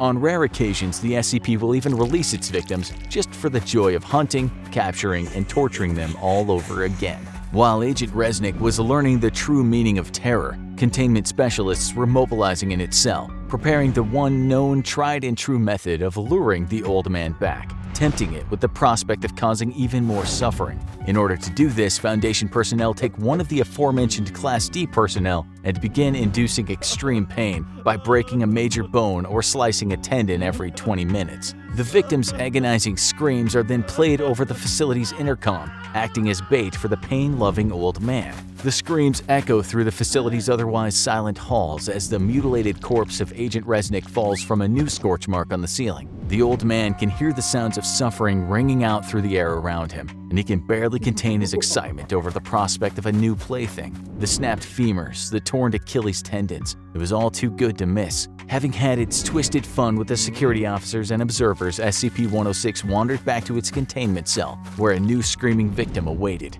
The other security officers, containment specialists, and scientists evacuated the area, leaving the old man alone with his prey. While the unfortunate Class D was left to his fate, the rest of the staff commenced cleanup procedures, which mainly involve wiping the brown and black mucus from the walls. It would probably be at least another month before anything like this happened again, and new personnel would be transferred over to the facility to replace the fallen. All in all, just another night at the SCP Foundation.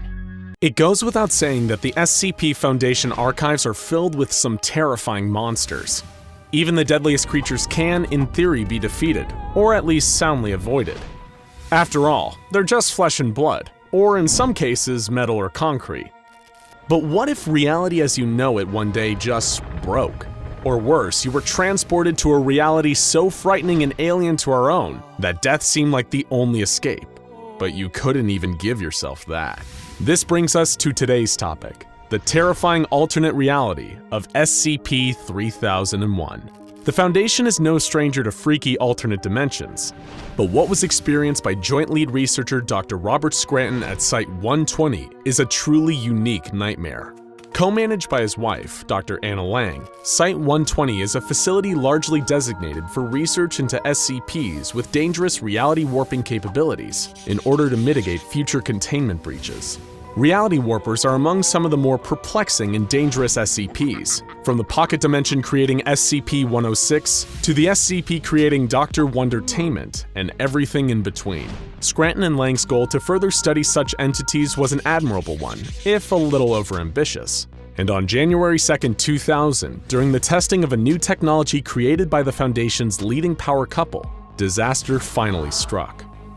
Scranton and Lang had already been the brains behind one of the Foundation's most valuable tools in the fight against reality-bending SCPs, the Scranton Reality Anchors. Their follow-up, the Lang-Scranton Stabilizer, or LSS, likely would have been an even more advanced variant of their earlier invention, and should have been a huge success for the team.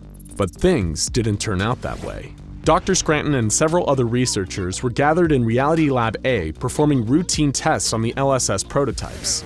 While other technicians ran diagnostics tests, Scranton stood at the control panel, the blinking red light above the console confirming that everything was going according to plan. But as anyone who's fallen victim to one of the Foundation's many anomalies will tell you, just because you've done everything correctly doesn't mean you're safe. Scranton began operating the machine, not knowing that something was rumbling up towards him from below. Without warning, a sudden, unexpected burst of seismic activity rocked the entire base. Researchers grabbed onto whatever was closest as the world shook around them.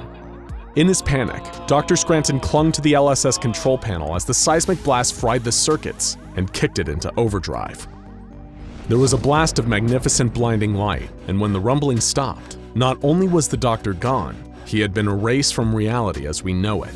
The earthquake had caused a deadly malfunction in the machine meant to stabilize reality, and instead tore a rift in it, dragging the unfortunate doctor and the control panel into oblivion.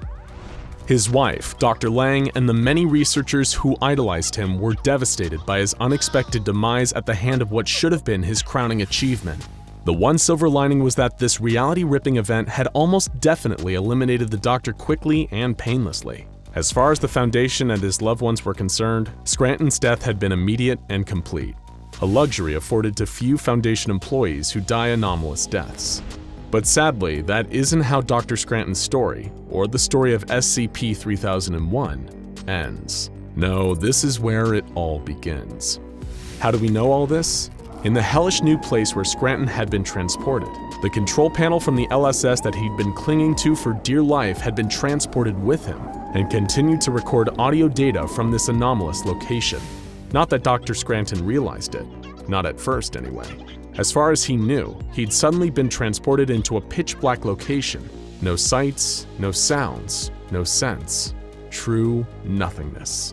At first, the doctor was confused. One second he was testing out his new technology, and the next he was quite literally nowhere.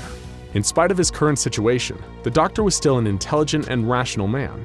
He took a moment to compose himself, hoping that in time his eyes would adjust to the new darkness around him. But that moment never came. The darkness remained perfectly absolute. Much like the darkness in another reality-defying SCP, the deadly endless staircase known as SCP-087, the dark seemed thick, almost like you could touch it. The doctor, not wanting to give himself to despair and die in this impossible place, and with no other options seemingly available, began walking. Either he'd find his way out, or the Foundation would find him. No need to panic. It may have altered the doctor's temperament if he knew that the Foundation already assumed he was dead, and that no search party was going to come looking for him. Still, logic dictates that if a person walks for long enough, they're bound to find something. The problem Scranton was about to face was that SCP-3001 doesn't run by any kind of conventional logic. He walked and walked and walked, but he didn't seem to get any nearer to or farther from anything. But how could he even know? After all, in total darkness, there aren't any landmarks to assist in navigation. The doctor walked and paced and screamed for days on end, but he made no progress. He was alone in an empty world. He had no choice though. So he kept walking, and walking, and walking. For 11 days. During that time, he felt his hunger and thirst grow. He was in terrible pain from a mix of starvation and dehydration, but the release of death didn't seem to come for him. He was going to have to learn the rules of this new place the hard way, and it grimly dawned on Dr. Scranton that dying in this place might not even be the worst possible outcome. He paced and repeated facts to himself, hoping to ground himself in the moment and avoid the panic that could so easily set in. Name, Robert Scranton. Age, 39. Birthday, September 19th, 1961. Favorite color, blue. Favorite song, Living on a Prayer. Wife, Anna. Little by little, the words seemed to turn to nonsense in his mouth as the terror grew.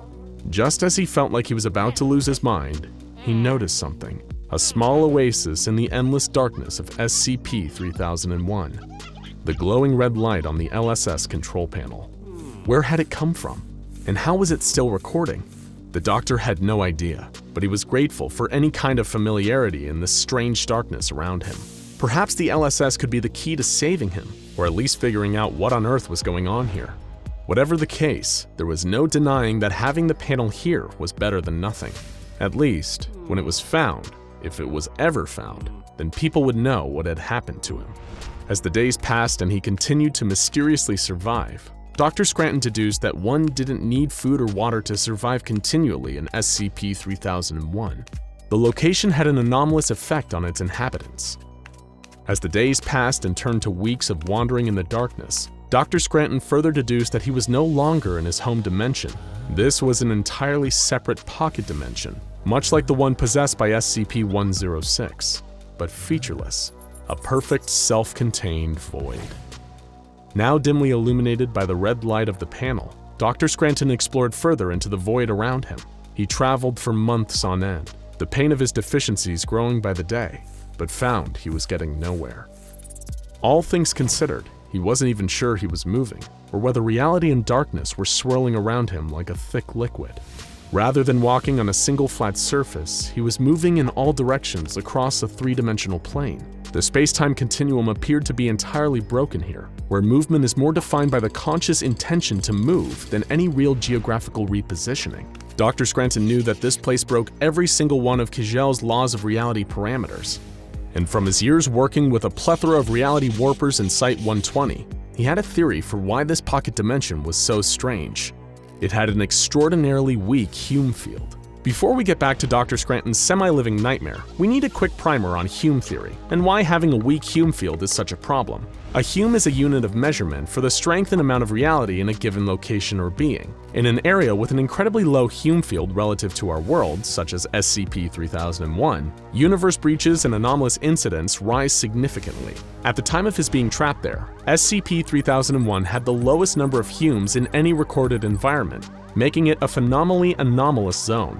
It was for this reason that starvation and dehydration never took hold of him despite causing him great pain. And the worst by far was yet to come. Dr. Scranton wasn't trapped in this dimension for weeks or even months. He was trapped in the darkness for years, and it took a nightmarish toll on his body and mind. The small flashing red light on his LSS control panel became his only friend, and as the years drew on, he would hold entire conversations with his only source of illumination. He knew that his days were numbered. If he didn't escape the dimension within around 3 years, the Hume field would diffuse further, and he would be left in a truly horrific state. But based on how little headway he'd made in the time he'd been there, he didn't feel optimistic. He kept speaking into the recorder, if only to break the silence and prevent him from going completely insane. But even that would only hold it off for so long. Alone and talking to himself endlessly in the darkness, Dr. Scranton could feel his mind slipping as the confines of the pocket dimension constricted and his body began to change. The low Hume field slowly diffused his physical matter, destroying the physical integrity of his body, but never being merciful enough to actually let him die. In his haunting audio logs, the doctor described his hands as diffusing and thinning out like spiderwebs. Over time, there was less and less of him, and what was left wasn't entirely human. As Scranton's Hume level lowered to equalize with that of SCP-3001, the lines between his body and the LSS control console began to blur in a twisted marriage of warped flesh and machine. The Lang Scranton stabilizer was anything but stable. Before his mind and body became something else entirely, the doctor still had the presence of mind to finally realize how he'd come to be in this terrible place. The LSS had opened a wormhole known as a Class C broken entry into a paradoxical pocket dimension between layers of reality and taken him through it. He'd slipped through a crack in reality into absolute darkness, and now he was stuck with a fate far worse than death. How do we know any of this? Much like the event in the first place, it's a total accident. Testing superior reality-bending technology almost 6 years after the disappearance caused the sudden return of the missing LSS to Site-120's reality labs. The only trace of Dr. Scranton that it brought back with it was the blood and viscera that coated the console, much to the abject horror of his still-grieving wife, Dr. Anna Lang. To this day, Dr. Scranton, formerly one of the Foundation's brightest minds, remains trapped in the nightmare of SCP-3001. His current condition, whether the Doctor is still alive after 20 years of being warped by the low-Hume field of 3001's darkened confines, is still unknown. But for the Doctor's own sake, we hope he's been dead for quite some time, because few things on Earth are as horrifying as the alternative. Is this thing working? Yes, oh thank God. Okay, this is Research Assistant Jones aboard the Foundation submersible vessel Salacia. Approximately 1 hour after departure from a classified location, my submersible was attacked by an unknown anomaly. I've activated the emergency transponder. The Foundation should receive my location along with this transmission. Dear God, there's something out there. But at these depths, it's nearly impossible to see. The onboard computer's online. I've set it to compile entries from the Foundation's database to help me determine just what I'm up against here. Ha! Alright, it's ready. Let's take a look at just what the hell is down here. Okay. The computer collated a list of anomalies and arranged them by size for me. First up, SCP-835. These are a species of anomalous coral polyps, far larger than any other known species, some of them up to 1 meter across in diameter. They usually only form an oval-shaped central mass with an even larger polyp at each tip, both around 3 times the size in diameter. Oh dear, it says here that SCP-835 is incapable of moving itself freely. Okay, that might rule it out as being whatever's outside my sub. Let me see here. Okay, perhaps not. SCP-835 polyps will release large tentacles to anchor itself in place, but it can also use these appendages for feeding. Their tentacles are strong enough to damage plate steel and are coated with a sticky adhesive substance for catching prey. During testing, the outer coral shell of this anomaly has been found to be extremely durable, requiring a high-powered diamond drill to extract samples from it. SCP-835 can grow at an accelerated rate too, increasing its overall mass by around 22.5 kilograms every day? Okay, all well and good, but is there anything I can do to fend it off? Here we go. SCP-835's growth can be suppressed for 24 hours with the use of certain chemicals. Okay, never mind then, I've got nothing aboard like that. Hold on, what's this? The larger polyps on either tip of SCP-835's mass will release a massive semi-liquid matter multiple times a day, made of semi-digested solids, fecal matter, and disgusting. The mass also contains viruses, bacteria, and parasites that have only been found within SCP-835. The bacterium is referred to as 835-I5. Oh my word.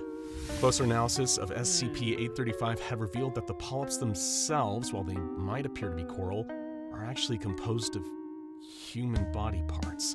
Bacterium 835-I5 contains within it the spores that can infect a human subject through their spinal vertebrae and will gradually turn them into an SCP-835 polyp. Oh God, that's ghastly. Somehow I don't think that's what I'm up against here. Whatever's beyond the walls of this submersible has to be much larger. Let's see here. How about SCP-3932? Okay, it seems that it's not an undersea creature, but a sound that affects aquatic mammals. The designation refers to a vocalization that can transform dolphins, whales, or other porpoises that hear it into SCP-3932 Delta. These aquatic anomalies are physically and genetically identical to non-anomalous dolphins. However, the core difference is that they will possess anomalous sapience after hearing SCP-3932. Well, I'm sure it's not a pod of sapient dolphins out there that are attacking me. Sapient orcas, I could believe. Wait a minute. Here. Instances of SCP-3932 Delta possesses minor psychokinetic capabilities. Well, that would explain why my sub's been rocking around so violently. In addition, SCP-3932 Deltas can recreate the same SCP-3932 sound to grant other members of their pod the same human-like level of sapience. Since having gained this intelligence, 3 separate dolphin empires have arisen. The Great Barrier Reef Confederacy, the Great Barrier Reef Empire in Exile, and the Dolphins Communist Republic of Indonesia. With the aid of the SCP Foundation, communications between these 3 empires has been enabled by teaching the instances of SCP-3932 Delta Dolphins Australian Sign Language and providing them with gloves in order to communicate. According to the entry here, they even have their own political climate. How fascinating. The relations between the 3 groups are said to be strained, but gradually improving. Well, it hardly seems like they'd be the ones attacking my submersible. How about these, though?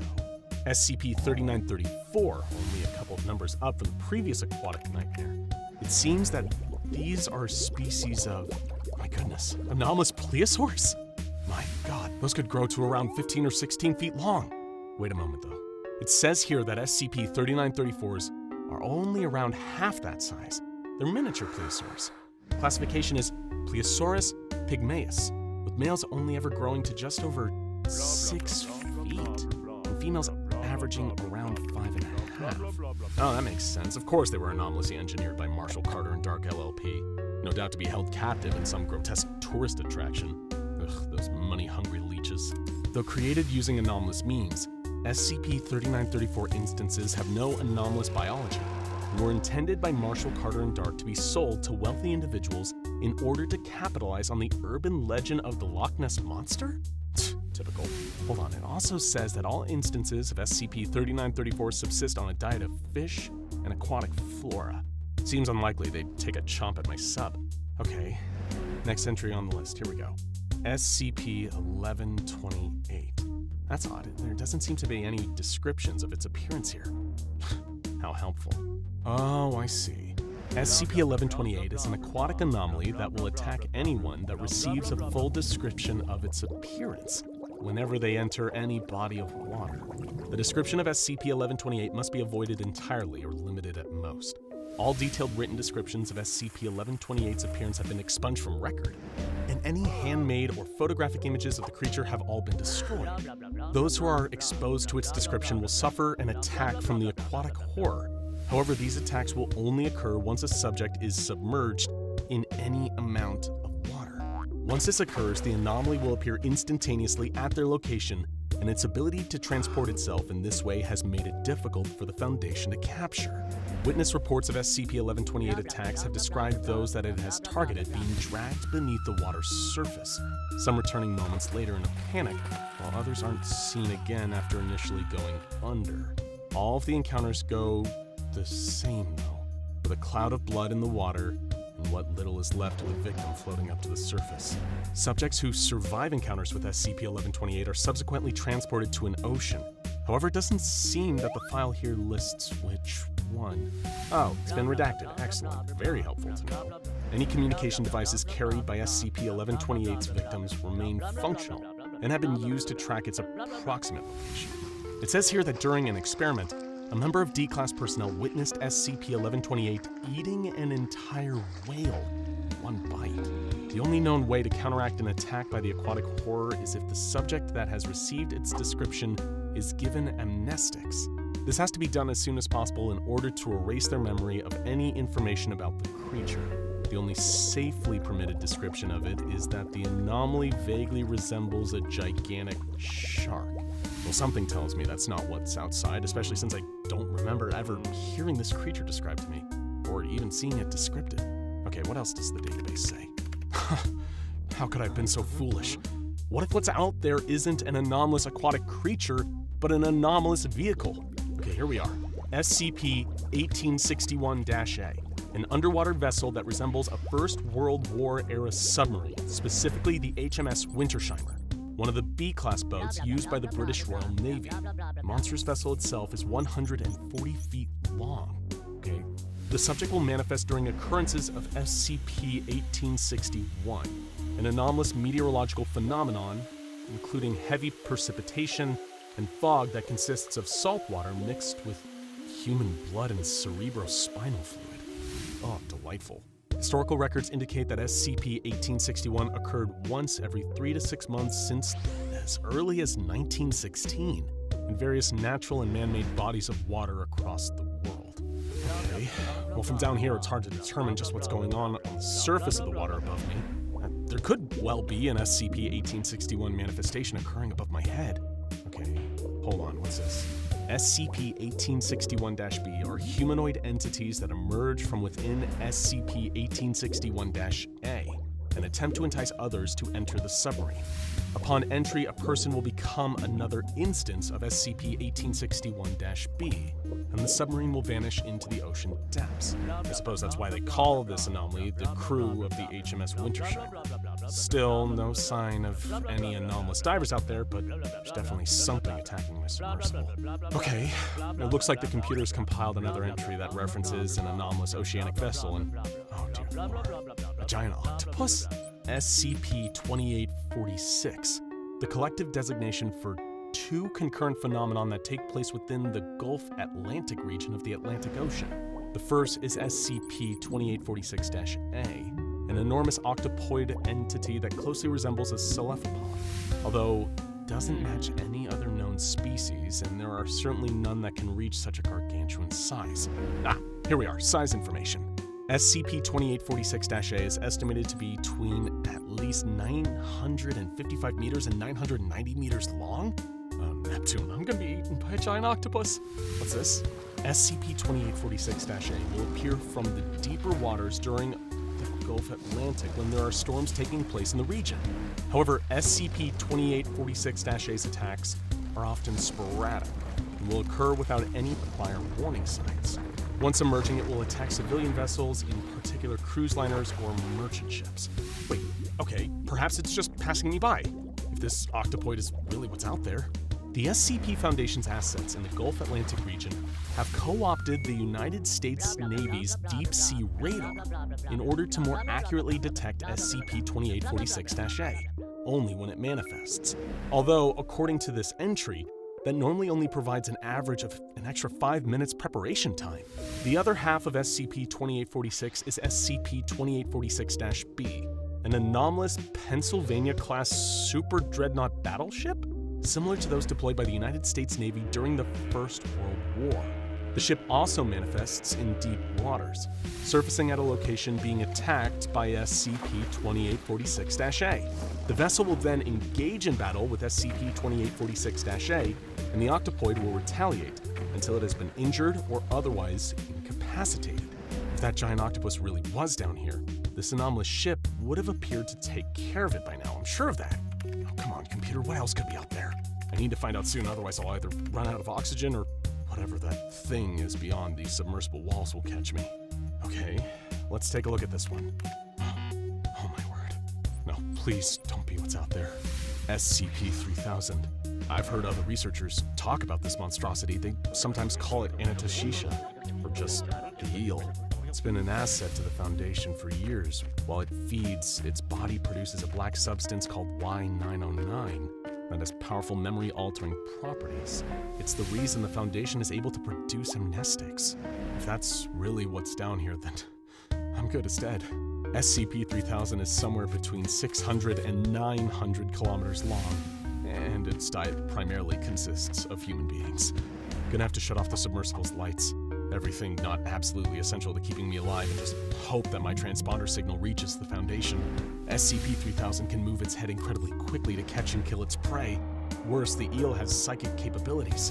I've read one report where a Foundation agent under its influence started pressing his head against the window of this submarine while whispering one phrase over and over again. There's nothing. It says here that something similar happened to one of the Foundation divers that initially discovered SCP-3000 off the coast of India, following the disappearance of 2 fishing boats and a combined 15 crew members. The divers sent to investigate all suffered varying degrees of memory impairment. The one suffered intense headaches and began rambling that only the eel remains. The 3 of them were delusional, and 2 of them were eaten by SCP-3000. But hang on a moment. I haven't felt any symptoms like that the whole time. No headaches, no altered or missing memories, but if that means that it's not Anna Tashisha out there, then just what the heck is attacking my sub? Oh no. Okay, the computer has just shown me the ultimate probable entry, and it's even calculated the likelihood of an encounter based on my location. 98.8%. I must have drifted too far out or dove too deep into the water. It's the Leviathan. To anyone receiving this transmission, this is Research Assistant Jones of the Foundation submersible vessel Cilicia. Through error, my vessel has come under attack by SCP-169, the massive, ancient arthropod referred to throughout various cultures in history as the Leviathan, estimated to have been alive since the Precambrian era. It must have moved from its original location by my estimate around 3 kilometers. The creature's body is between 2,000 and 8,000 kilometers long, and we still know nothing about its nesting area or its feeding habits. We thought it was dormant, but I think it's waking up. It's found me. Please send help! A huge, scaly foot descends onto the small, picturesque Japanese village, shattering buildings and crumbling streets. This is the mighty stomp of Fukeru, an ancient beast from the mountains. He has been awakened from his 1,000-year slumber by the firebombing of Japan by Allied forces during World War II, in the months leading up to the nation's surrender. Fukeru gives a bellowing roar of pure rage. His body is bulbous and rubbery, his head crowned by a series of great gnarled horns above his bloody red reptilian eyes. He is nature's vengeance for a world corrupted by humanity's evil, war, greed, selfishness. With every stomp, he collapses a new building with seemingly nobody to stop him. That is, until an exhausted voice calls out, "Cut!" from a tinny megaphone. The year was 1972. The studio lights go up. This isn't really an epic kaiju destroying a Japanese village. It's a man named Daisuke in a rubber costume stomping on a model village inside a Tokyo soundstage. As the blinding house lights go up, he removes the headpiece of the costume, gasping for air, his face glistening with sweat. The director, a man who we'll call Director Sakamochi, climbs off his high chair and trudges down into the set, a hand on the small of his aching back. "What did I do wrong?" Daisuke asked. "I was smashing up the buildings just like you said in the script. We've done this scene 15 times today." Director Sakamochi just shook his head and sighed in exhaustion, adjusting his glasses. "It just doesn't look realistic. I don't believe you're truly a giant monster destroying a village. It just looks cheap." A production designer who was standing just off the side of the set and was getting all too tired of shooting the same sequence called out, "That's because it is cheap. Lower your standards, Sakamochi. Some of us want to see our families again after this is done." This probably would have been the start of a heated argument between Sakamochi and the production designer, had an envoy from Gojo Studios, the financiers of the film, not entered the room and asked for Sakamochi to come with him. One of the film's backers wanted to have a word in private. Smash cut to a nearby cafe, where the backer, Mr. Ishii, was downing his 3rd cup of black coffee that morning. His face could pass for a scientific diagram representing chronic stress. He told Sakamochi that he and his fellow businessmen had been seeing the dailies for the film, and they weren't impressed. "You told me that this would be a hit to rival Ghidorah," Ishii said. "But there's no way we can sell this gaudy schlock to the international market. And we're going to get slaughtered at the domestic box office if you can't turn this disaster around, Sakamochi." The disaster in question was Fukeru's Assault, a kaiju disaster movie meant to cash in on the ever-popular series of Showa-era Godzilla flicks that had first started releasing during the early 50s. Godzilla had been a commercial and critical success for the suits at Toho. It had even become a monster movie superstar in the States among certain devoted cult audiences. So naturally, plenty of other production companies were eager to cash in on what seemed like a winning and easily repeatable formula. The movie was meant to be a low-budget, safe bet. Sakamochi was a reliable hired gun director who mainly made his bones directing commercials and TV specials. He likely had the skills to put forward a serviceable monster movie offering. But now, when it was most pivotal that the whole thing went well, the movie that Gojo Studios were hoping for just didn't manifest. Sakamochi tried his best to argue that he still had things on track. While the model village stomping scene was a little uninspired, he had something special planned for the sequence where Fukeru was defeated at the end of the movie. he managed to secure an incredible location, an abandoned town with these huge satellite dishes that in the movie would be converted into giant laser weapons that fired at the kaiju and killed it once and for all. He also created an incredible sound rig that would help him make up for not being able to afford as many extras as they need for the ultimate battle sequence. Despite all these assurances, though, Mr. Ishii wasn't impressed. There was, however, one potential way out. An industry secret that the folks at the studio had spent the last decade heavily investing in. "I'm gonna give you a card, kid," Mr. Ishii said. "You're gonna call the number on that card and follow the instructions. This is how we save this dog of a movie, you understand. Genuine production value, the likes of which even those goons at Toho have never even seen before." Sakamochi didn't know what to expect. Better special effects? A company that makes higher quality bespoke monster suits than the one that Daisuke was stomping around in? Truth be told, he'd take anything as long as it would save this movie. Perhaps he'd even keep his reputation intact in the process. That night, back in his apartment, Sakamochi studied the card. Daiju Producers. Strange.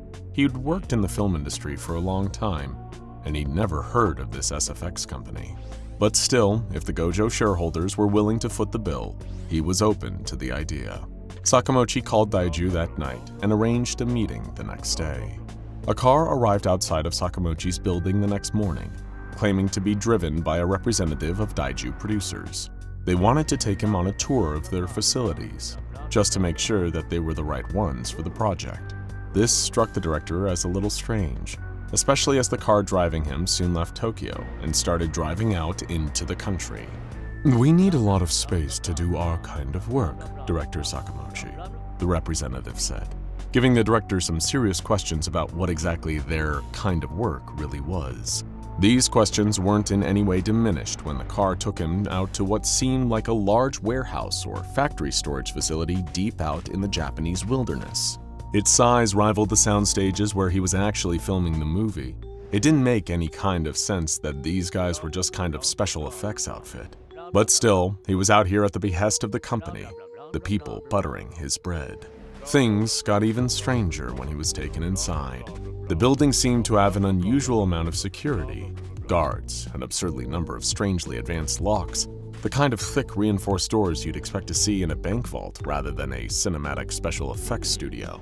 The representative, who seemed unusually enthusiastic, led Director Sakamochi through the facility while talking to him.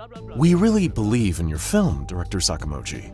It has a layer of symbolism and intellectualism to it that I don't believe we've seen in a monster movie since the first Godzilla," he said, while leading the director through ever more reinforced code-locked doors. "We're very exacting about the projects that we choose to work on, but after Mr. Ishii sent us the script for Fukero's Assault, we became certain that this was a film of substance. That's why we think you're really going to benefit from what we do here." After that, they approached the largest and seemingly most reinforced door yet. The representative carefully interfaced with each of the various locks, and at that point, the door opened with a loud metal-on-metal grinding sound. Beyond, darkness awaited. Sakamochi followed the representative into a threateningly huge room, comparable again to the vast studio lots where he'd filmed so many commercials and TV movies over the course of his career.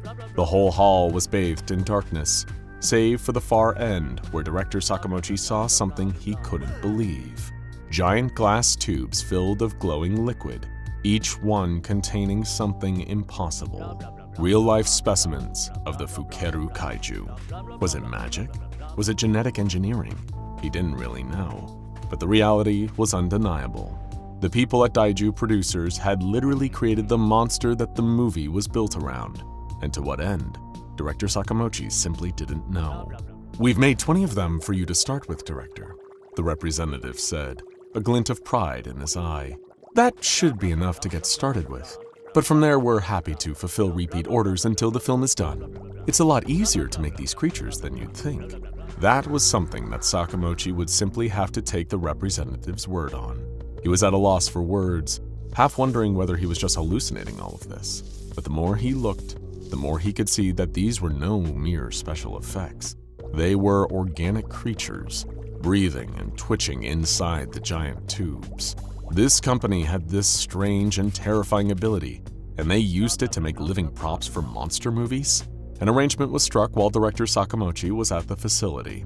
They'd send him the monsters for the movie and even help him set up the laser satellites to make sure that the ending sequence would really knock people's socks off.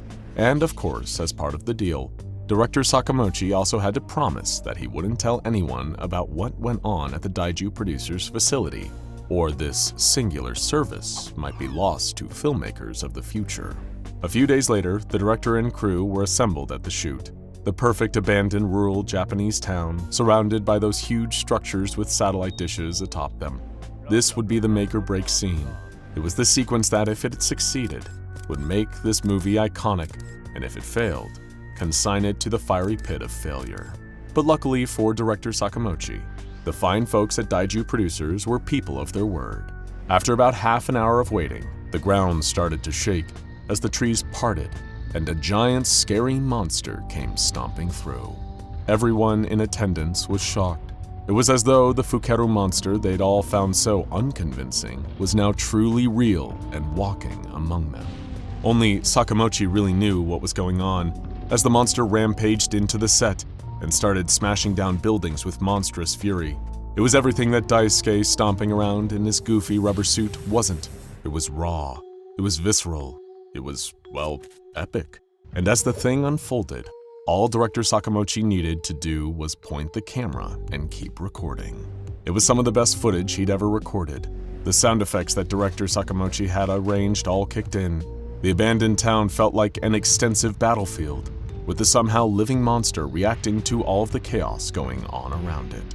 And then, the lasers began firing out of the satellite dishes directly at the kaiju. It was incredible. A show of special effects that would be a nightmare to do in post with 1972 technology. And once the lasers hit their target enough, the monster fell to the ground dead. Its corpse soon faded out of existence entirely, leaving nothing in its place. Astonishingly, even the structures that the creature had damaged were somehow repaired after the monster was gone, as though it had never even been there. That was exactly when the second one turned up. The representative of Daiju Producers had been true to their word yet again. They'd built many of these creatures, ensuring that director Sakamochi could get plenty of angles and raw footage on the fight so they could edit it all together in the aftermath. Monster after monster came, engaging in an incredible fight with the invisible army and townspeople, and the laser blasting radar dishes. Eventually, director Sakamochi had all the raw footage he needed to complete the film's most vital sequence, and the filming wrapped. They left that abandoned village to be just that. Just another abandoned village, not worthy of a great deal of attention. So, you may be wondering why Fukeru's Assault isn't one of the most iconic movies of all time in the beloved Japanese kaiju monster movie genre. Well, the funding for the rest of the movie fell through after Gojo Studios folded, and director Sakamochi knew better than to violate the promise he'd made to Daiju Producers. He never said a word of any of it. The problem was, even though the movie's filming ceased, the operations of Daiju Producers never did. They never received a notification from the folded studio, so they simply kept producing instances of Fukeru, which kept on playing out the script, battling with the invisible army and being killed by the lasers firing out of the radar dishes. It keeps happening again and again, a recurring looping kaiju attack that leaves no evidence in its wake. These incidents became known as Tsuburaya events when the SCP Foundation got involved and contained the whole bizarre scenario. And here's a fun little trivia tidbit. The SCP Foundation isn't even the first organization to work towards claiming this highly cinematic anomaly. That honor goes to the Imperial Japanese Anomalous Matters Examination Agency, or IJAMEA, an anomaly researching and containing organization created back in 1888 as a product of Meiji Japan's modernization program. However, much like Russia GRU Division P, it isn't what it used to be. What's left of the group now works in conjunction with the global reach of the SCP Foundation. Containment of this particular anomaly is thankfully largely self-perpetuating, given that the weapon satellites will always kill the deadly kaiju before they can break containment. All the Foundation needs to do is maintain a perimeter around the whole thing, preventing civilians from entering and being harmed during the Tsuburaya events. For all intents and purposes, this is an anomaly that clearly has a lid over it. But to this day, Daiju producers remain unaccounted for. If you end up seeing a monster movie where the star creature seems just a little too real, it's best to pay very close attention to the credits afterwards. You never know when the fine folks at Daiju give them a hand in getting so realistic.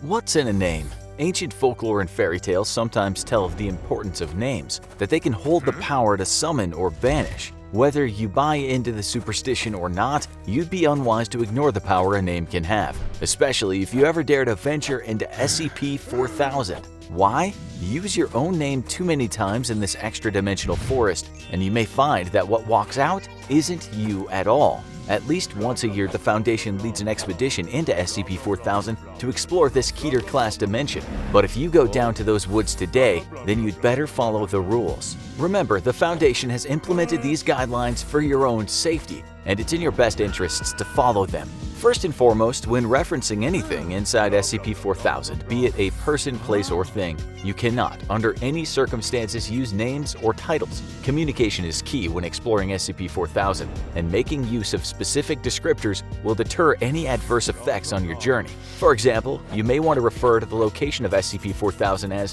the woods where you need to speak carefully, an apt description for such a place. Of course, there is a reason the Foundation doesn't provide a handy flashcard of alternative descriptors for any personnel taking part in the annual mission into SCP-4000. Nothing found there can be referred to with any consistent name, so it's perhaps advisable to look over a thesaurus and expand your vocabulary before visiting SCP-4000, as you'll need to come up with a lot of different ways to refer to the people and creatures around you. But don't worry, the Foundation will be able to train you how to properly refer to SCP-4000 in both written and verbal communication. In a similar vein, the second rule states that no personnel member should respond to their own name while in SCP-4000. Naturally, you and your fellow expedition team will not be alone in the forest you find yourselves in. The denizens of SCP-4000 are perpetually mutating creatures, some appearing to be trustworthy while others are hostile. It is for personnel members' own safety that no consistent names or titles are used to refer to each other in conversation. This has been known to cause personnel returning from SCP-4000 to experience vivid hallucinations, and in some instances has led to the appearances of creatures found in SCP-4000 in our world. Thirdly, when interacting with the life forms residing in SCP-4000, personnel are advised to accept any gifts that they're offered, but are warned to, under no circumstances, consume anything that is given to them while inside the forest. Finally, and above all, do not divulge any name, nickname, codename, alias, or any other personal designation when interacting with any native entities, and disregard any designator that an inhabitant of SCP-4000 attempts to assign to you. Personnel must, however, remain courteous in the presence of any native creature of SCP-4000 and treat these entities with respect and formality. Access to SCP-4000 can only be achieved by performing Procedure 4000 Halloway, a ritual requiring a steady flame in an indoor fireplace fueled by only organic kindling. Personnel are required to combine the powdered bones of one male lion, one male red fox, and a baleen whale, and cast these into the fire with a personal possession holding strong sentimental value to the staff member performing 4000 Halloway. Next, personnel are to add 3 feathers of a bird, such as a raven or crow, and must respond with the correct counterphrases once the fire begins to emit a voice. If these conditions are met and the correct response is given, Foundation personnel will gain access to the entry point of SCP-4000. If any error is made during the course of performing Procedure 4000 Halloway, then under no circumstances should this ritual be repeated. Staff are urged to apologize for any incorrect actions, then refrain from engaging in this procedure in the future. Should Procedure 4000 Halloway be completed successfully, Foundation personnel will find themselves arriving in the access point to SCP-4000, emerging from the mouth of an old well in the center of the forest. Exploration teams sent into SCP-4000 are advised that this dimension does not adhere to the laws of physical space that personnel will be accustomed to. There is a single, confirmed safe route that must be used when traversing the forest of SCP-4000, a dirt path leading in a circuit both beginning and terminating at the entry point. Previous attempts to map the landscape of SCP-4000 all confirm that the only way to safely exit this dimension is to follow the entire length of the path in one direction until eventually returning to the well. You have been warned. Any attempt to travel back to the direction you came in will result in a loss of contact with the rest of the expedition team. As mentioned, SCP-4000 is home to a number of entities, often noted to be undergoing continuous and dramatic changes in form. These physiological mutations appear to occur whenever these creatures are unobserved, making distinguishing between them difficult. When questioned about the exact nature of these changes, the inhabitants of SCP-4000 claim to have no control over them and express distress and dissatisfaction when said changes occur. Guidelines have been put in place by the Foundation regarding the interactions between personnel and creatures found in the forest, and adhering to the rules regarding the use of consistent names and titles remains vitally important. The native creatures appear semi-humanoid and are reported to be highly temperamental. Should any staff member happen to offend one of these natives, they may be subjected to anything from verbal assault to acts of extreme physical violence from the SCP-4000 resident. If any Foundation personnel further question why there are so many rules when visiting SCP-4000, then they need to look no further than the discoveries and fate of Dr. Eugene Japers, who during his initial expedition to SCP-4000 in 2005 encountered a humanoid native entity whose head resembled a rabbit's. As the pair shared a polite conversation, the rabbit-like creature made an inquiry regarding Dr. Japers' name, asking, "How is your name?" Keeping to the rules, Dr. Japers did not divulge any name or other form of title to the creature at this time. However, Japers remained courteous and polite during the interaction. The rabbit responded with the following: "Are you simple? I'm merely asking how your name is. My name has smelt of raspberries lately, I think, or snapdragons perhaps. It's so hard to tell these days, but one makes an effort." In his reply, Dr. Japers made a reference to his own name as having tasted rather tart as of late, before concluding the conversation with the rabbit entity. Upon returning to the SCP-4000 forest 3 years later, Dr. Japers was met with the same creature and once again engaged in conversation with it. After briefly discussing their previous encounter, Dr. Japers was able to turn their exchange towards something the rabbit had mentioned before, about finding it difficult to describe his own name. When asked to clarify this point, the rabbit replied, "I can only assume it's because of how long we've been apart, my name and I, that is. It's a good name, a proud name, I'm fairly sure. By this point though, it's probably decayed from its former grandeur, if it even still exists." After this mention of its relationship with its own name, it should be noted that the rabbit referred to Dr. Japers by the title Fellow Scholar. The third and final encounter between Dr. Japers and this entity came in 2013, after the doctor was sent into SCP-4000 with instructions to conduct a more thorough interview with the subject. It was during their third conversation that the Rabbit Man revealed details of a long-forgotten war between human beings and the residents of SCP-4000. Apparently, these creatures, the Fae, do not originate from the forest in which they now reside, and according to the Rabbit Man's claims, were born in our world. "Much as it grieves me to say, we were betrayed," the rabbit explained. "We had fought side by side, in the war against that factory. We had done nothing but help them, and what did they do? They destroyed us. They took so many of our lives and all of our names. Some of us fled here when the war was just beginning, but not many. Still though, I don't hate them." It has been assumed by some that the Foundation was directly involved in whatever may have wiped out the Fae, causing them to either retreat or be banished to the forest of SCP-4000. An additional assumption has been made that whatever weapons were used on these creatures is directly responsible for their constantly shifting state, rendering them without their own names or identities. Whatever the case may be, it was during their conversation that Dr. Japers, in reference to their second encounter, referred to himself as a fellow scholar to the rabbit in order to coax information from him. However, in doing so, the doctor had unwittingly accepted the title that the native entity had given him. By mistakenly responding to the name Fellow Scholar, the doctor had broken the rules of interacting with the creatures of SCP-4000, an easy mistake, but a costly one.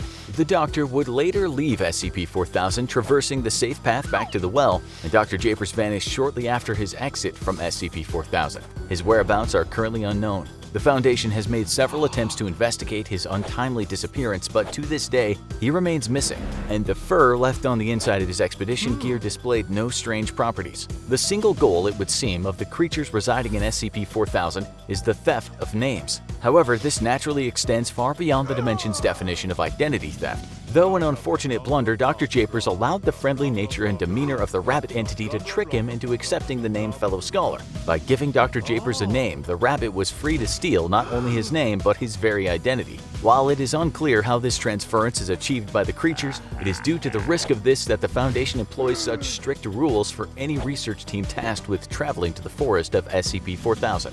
Make no mistake, names have more power than we realize, and this is evident in few places more so than SCP-4000, a pocket dimension where ever-changing survivors of a forgotten massacre exist as identities alone.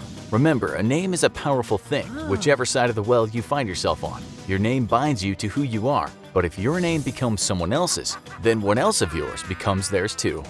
Congratulations! You've just entered the employ of the SCP Foundation as a junior researcher. As you know, the Foundation doesn't just hand out positions like this to anyone. To get scouted as part of their research corps, you need to be one of the best and brightest. You're going to be working with strange, mind-bending, and sometimes even deadly anomalies on a daily basis. You're part of the thin, redacted line between normalcy and absolute chaos of the supernatural. But right now, only one question is on your mind. Where will you actually be working?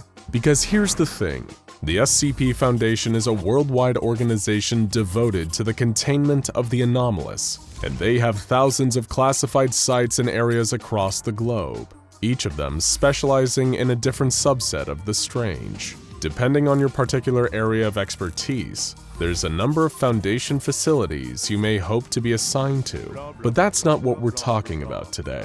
Instead, we're focusing on the sites and areas so dangerous that just getting assigned there feels kind of like a demotion to D-Class. The places with the deadliest anomalies and the most frightening locales. That's right.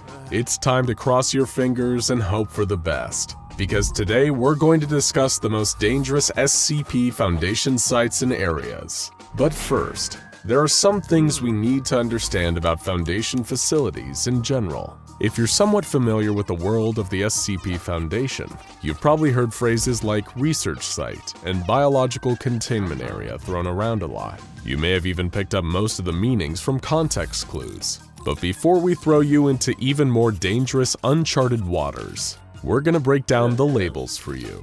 The Foundation has secure facilities all over the world, and they deal with a wide range of different anomalies. So these facilities often have to specialize to suit the requirements of their specific task. For starters, the terms site and area aren't interchangeable. Sites are covert Foundation facilities that often exist relatively close to civilian populations, so as not to arouse suspicion from the public or rival groups like the Chaos Insurgency.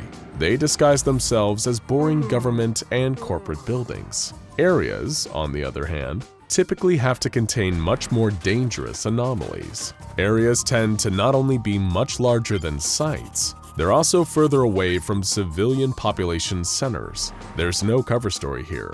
The areas are just entirely hidden.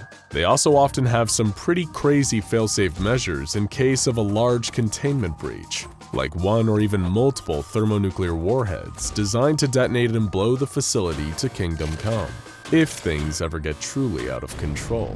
It goes without saying that you'd probably rather be assigned to a site rather than an area, if you're risk-adverse. Both types of facilities are divided into sections or sectors, which in some cases are further divided into units. Units typically are small, high-security areas devoted to the extensive containment of a single anomaly, or several closely related anomalies. Now that you know the two types of facilities, let's talk prefixes. The handy little descriptor that often clues you in to how a Foundation site or area has specialized. There are 10 possible prefixes for a facility, and we'll take you on a quick crash course through those before we start getting dangerous. Armed, as in armed site, armed area, or armed section, refers to a facility or section that possesses a large quantity of firepower and could mean military-grade weaponry, vehicles, or just a large number of permanent armed guards. Armed facilities tend to be more dangerous to work in, either due to a greater threat of containment breach or due to a high possibility of attacks from the outside. Biological or bio implies that the facility or area deals with infectious or biohazardous anomalies that would make catching the Black Plague feel like a spa day. Containment is an obvious one. These sites or areas that are, you guessed it, built for containing anomalies. Dimensional containment facilities or sections often contain dangerous pocket dimensions, or gateways into other dimensions. Humanoid containment facilities or sections deal largely with intelligent human or human-like anomalies, capable of understanding and following instructions. They're similar to standard prisons, but for anomalous people. Protected facilities and sections are anomaly-free safe zones, so we won't be discussing them much here. Provisional facilities are typically temporary facilities built around an anomaly that couldn't be feasibly transported to a pre-existing facility. The rare reliquary facilities or sections are designed to hold anomalous artifacts of a religious or historical nature. Research facilities or sections either research the anomalies themselves or work on devising new containment methods. And storage facilities are designed to store non-anomalous items long-term. The Foundation also has observation outposts, but with some rare exceptions, your greatest risk at one of these is dying of boredom. With that out of the way, let's get to what we've all been waiting for. The scariest, deadliest, and most overall dangerous facilities on the Foundation roster. The places you'd never want to be assigned to if your life depended on it. And in this case, it really does. First, we'll discuss the most dangerous sites, and then the most dangerous areas. So grab your Foundation-issued sidearm, and let's go. First, Site 19. It shouldn't be surprised that the largest operating Foundation site is also the one containing some of the most famous and deadly prisoners.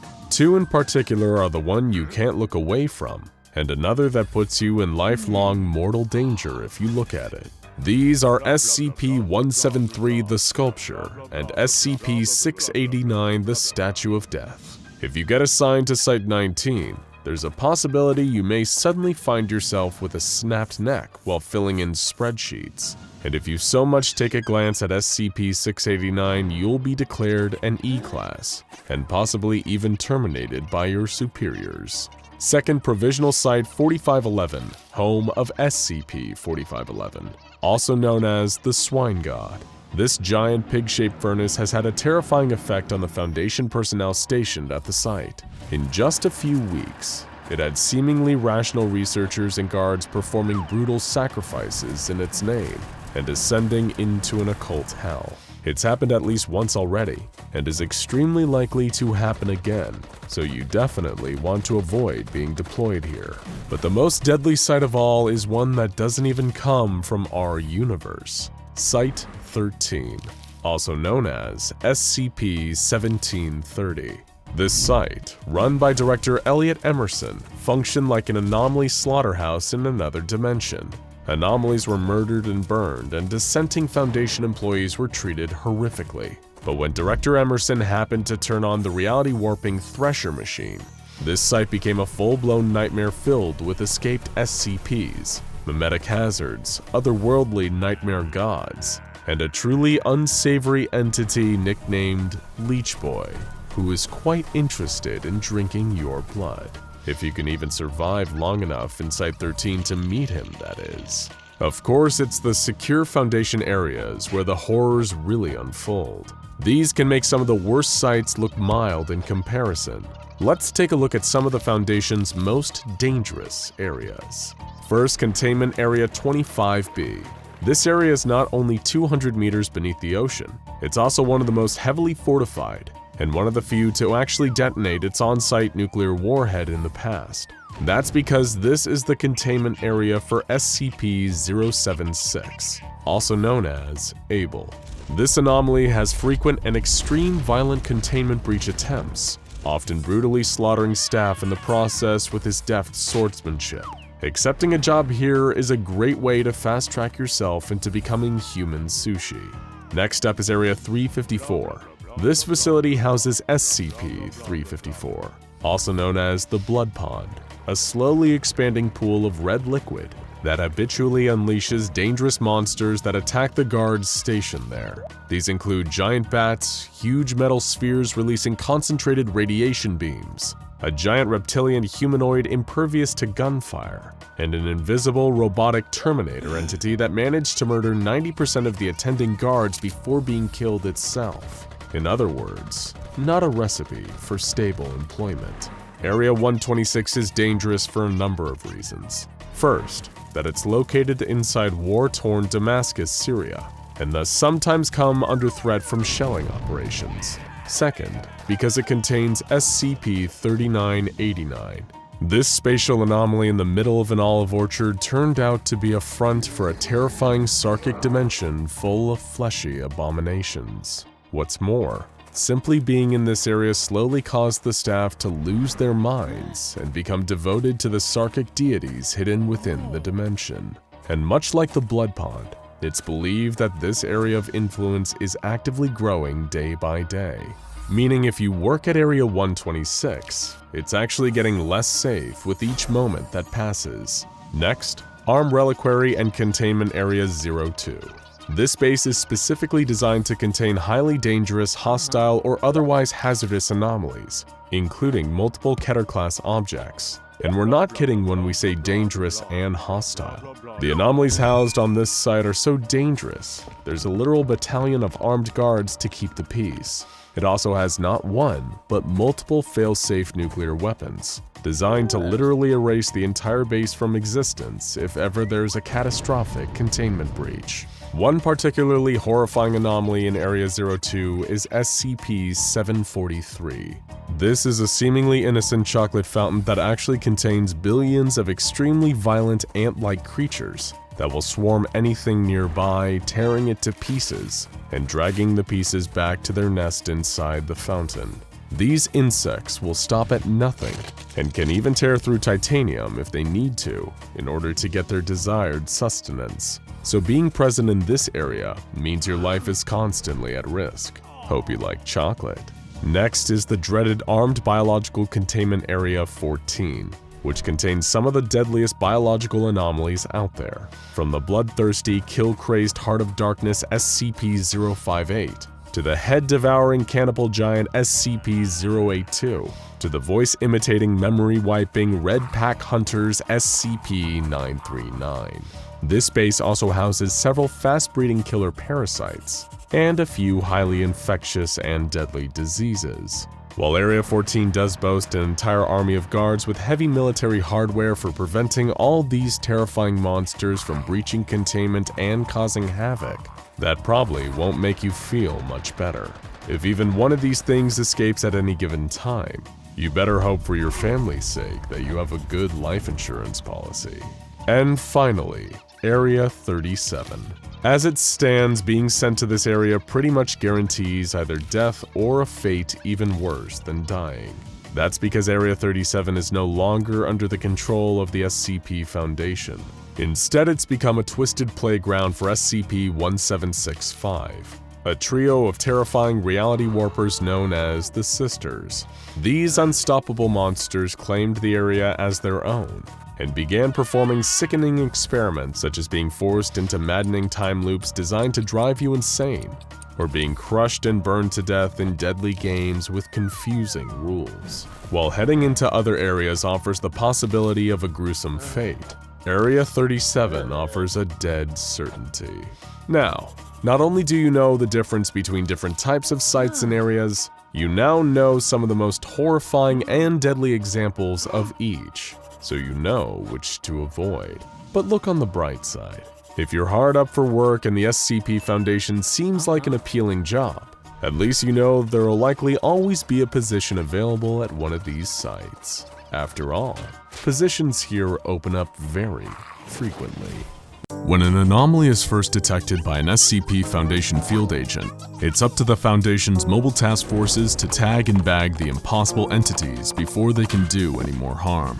Sometimes these retrievals are uneventful, other times, not so much. Especially when they're dealing with brutal forces of nature like SCP-096. Also known as the Shy Guy, a creature that, from the very first interaction with the Foundation, had a reputation for being dangerous and needed to be feared. A series of vague sightings and mysterious disappearances up in the frosty mountains of the Yukon first sparked the Foundation's interest. When they were certain that they had an anomaly on their hands, two retrieval teams, Zulu 9A and Zulu 9B, were dispatched to secure and contain the entity. Zulu 9A took the lead in a heavy-duty chopper, equipped with 50 caliber GAU-19 heavy machine guns, and carrying an AT-4 anti-tank launcher. They were prepared for anything, or so they thought, as they established a visual on SCP-096 while 2 clicks away from the target. They couldn't get a clear line of sight on the creature, but it appeared to be stationary, docile, and was making no attempt to flee. Piece of cake, right? Little did they know that SCP-096 was just looking away from them. If it was facing towards them, it'd be a whole different horror story, as Zulu 9A were about to find out. The team landed their helicopter next to the creature and were shocked to see that it was completely naked, in spite of the sub-zero temperatures all around them.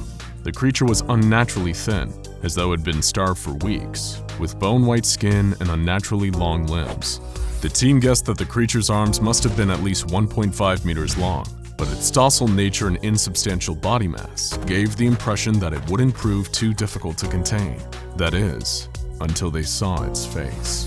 Zulu 9A's captain was the lone survivor of the incident, as he was lucky enough to be looking away when the creature turned towards his team. The rest of the squad ended up staring eye to eye with SCP-096, and from that moment on, wasn't docile anymore. The creature began to whimper, then cry, then sob uncontrollably in a way that sounded eerily human. This sudden change in temperament startled the rest of Zulu 9A, and they opened fire on the creature. Under the hail of gunfire, SCP-096 entered a murderous frenzy and began tearing into the hapless squad of soldiers. While its flesh and organs did seem to take damage as a result of the barrage of 50 caliber rounds from the helicopter-mounted machine guns, its skeletal structure remained intact, and it continued its onslaught, tearing the team limb from limb, even after they'd blown practically all the flesh from the creature. The AT-4 anti-tank launcher proved equally ineffective at stopping SCP-096 while it was in attack mode. And it was only after slaughtering the entire team that it returned to its docile state. Nobody knows exactly what the creature did to Zulu 9A after the gunfire started, but no trace of the team was left behind. Zulu 9B touched down soon after, and with a grave warning from the captain not to look at the creature's face, they were finally able to subdue it. A bag was placed over SCP-096's face, which seemed to soothe it enough to move it to a nearby Foundation facility. Little did they know, they just obtained one of the deadliest SCPs of all time. And while it may have been under lock and key for now, it seemed inevitable that it would get out and cause more violence and chaos. Research and containment procedures for the SCP-096 were put under the command of Dr. Dan, a senior researcher at the site. It was his job to find out exactly what this being was capable of, and the more he tested, the more he realized that they were dealing with something truly terrifying. Disposable D-Class personnel were used to figure out exactly what it was that caused the creature to enter its attack mode. Just as it had during the initial retrieval mission, SCP-096 went berserk when any of the attending personnel saw its face. In this stage, it would enter a period of considerable and unstoppable distress for 1 to 2 minutes, covering its face and wailing loudly. When the period of distress ended, the creature would mercilessly slaughter every D-Class that had seen its face, and just like with Zulu 9A, no trace of their bodies would be left behind. Dr. Den was horrified and intrigued by this phenomenon. The creature killed anyone that saw its face directly, but could the same be said for indirect depictions of the creature's face, such as images and videos? Dr. Dan was desperate to find out. More D-Class personnel were brought in to test this, to frightening results. Dr. Dan found that the creature did indeed still enter attack mode when people saw pictures and videos of SCP-096's face. The creature seemed to have an innate sense of when people were viewing these representations, even when it should have had no conceivable way of knowing. It didn't matter how far away or how many barriers were in place between the viewer and the creature, the attack mode would still activate. And once it did, it seemed as though nothing could stop the creature from hunting down the one who saw its face. With all of this new data, special containment procedures were devised to keep the creature safely under lock and key. Its cell was a 5 meter by 5 meter by 5 meter airtight steel cube, fitted with advanced pressure sensors and laser detectors to ensure that SCP-096 remained in its cell without risking anyone having visual contact with the creature's face. All cameras and video equipment were strictly forbidden, and weekly checks for any cracks or holes in the containment cell were mandatory. Of course, none of this would stop the creature if anyone somehow saw its face. In order to solve that little problem, Dr. Dan would need to continue his research. To find a method of subverting the creature's deadly glance, they needed to know exactly what they were dealing with.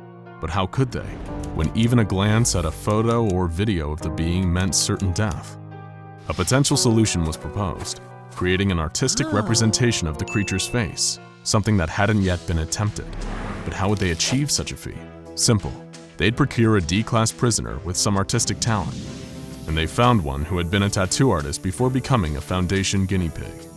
Dr. Dan formulated an ingenious plan for keeping this D-Class alive for long enough to accurately draw an image of SCP-096's face.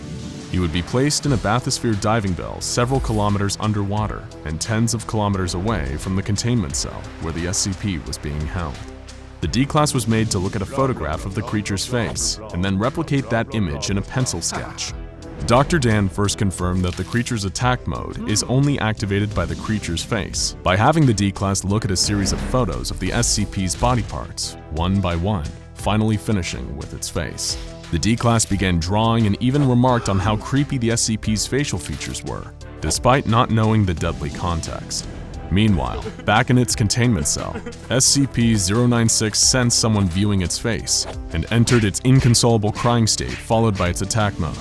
It broke out of containment easily and began making a beeline for the D-Class, traversing the miles between it and its prey. The D-Class didn't know it, as he locked the finished drawing into a separate, autonomous submersible, but he was already dead. As the drawing made its way up to a researcher on the surface, SCP-096 dived into the water and started swimming down towards the artist.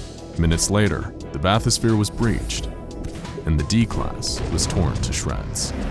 SCP-096 was recaptured without issue by Surface Recovery Team Foxtrot 303A, and further testing on the drawing showed that artistic representations of SCP-096's face were in fact harmless. From this experience, we now know that the creature has a gaunt face with totally white eyes, possibly indicating blindness and a grossly extended jaw. Nevertheless, Dr. Dan was adamant that SCP-096 was too dangerous to be left alive, and requested permission from the upper echelons of the Foundation to terminate the creature by any means necessary. However, the doctor's request would fall on deaf ears, until it all started with a seemingly innocent image.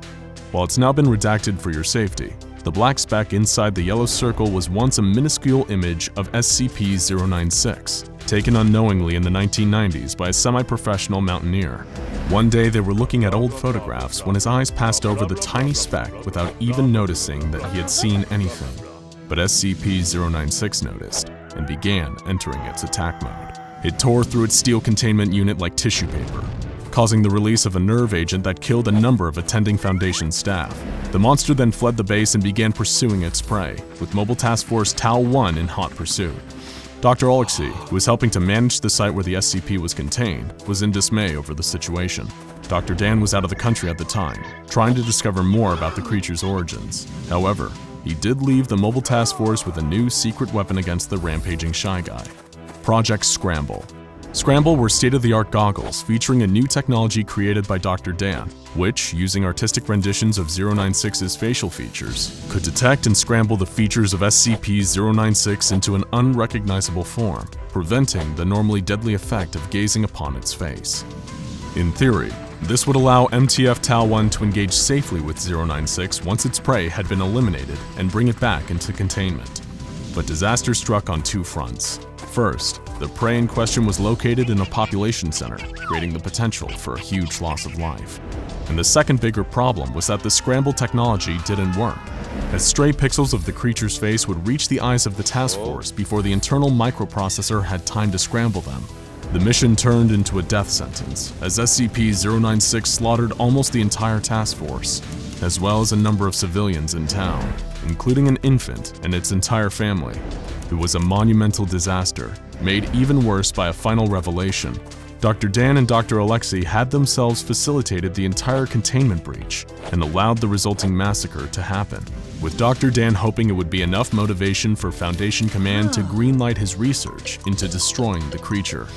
Anything that would give him the opportunity to kill this thing would be worth the bloodshed. His plan worked, and the SCP Foundation saw it his way, approving his request to neutralize SCP-096. However, success comes at a cost for Dr. Dan. Once he figures out a way to finally kill the creature, though done in his line of duty, he himself will be terminated by the Foundation for his crimes against humanity. But considering how much damage SCP-096 is capable of causing if it ever got to a major population center, or even worse, was ever caught on camera and broadcast to a worldwide audience, the Doctor himself would likely deem his own death a justifiable cost. To this day, the Foundation is researching ways to kill the creature, and they're still looking for their silver bullet. and the pressure is on. They hadn't known about the seemingly innocent picture that sparked the last containment breach, the one taken decades ago, in which the shy guy had only occupied 4 tiny pixels. 4 tiny pixels that resulted in multiple innocent lives lost. So be careful where you look, because who knows how many other photos of the creature are lurking out there. Photos with an innocent dot in the background.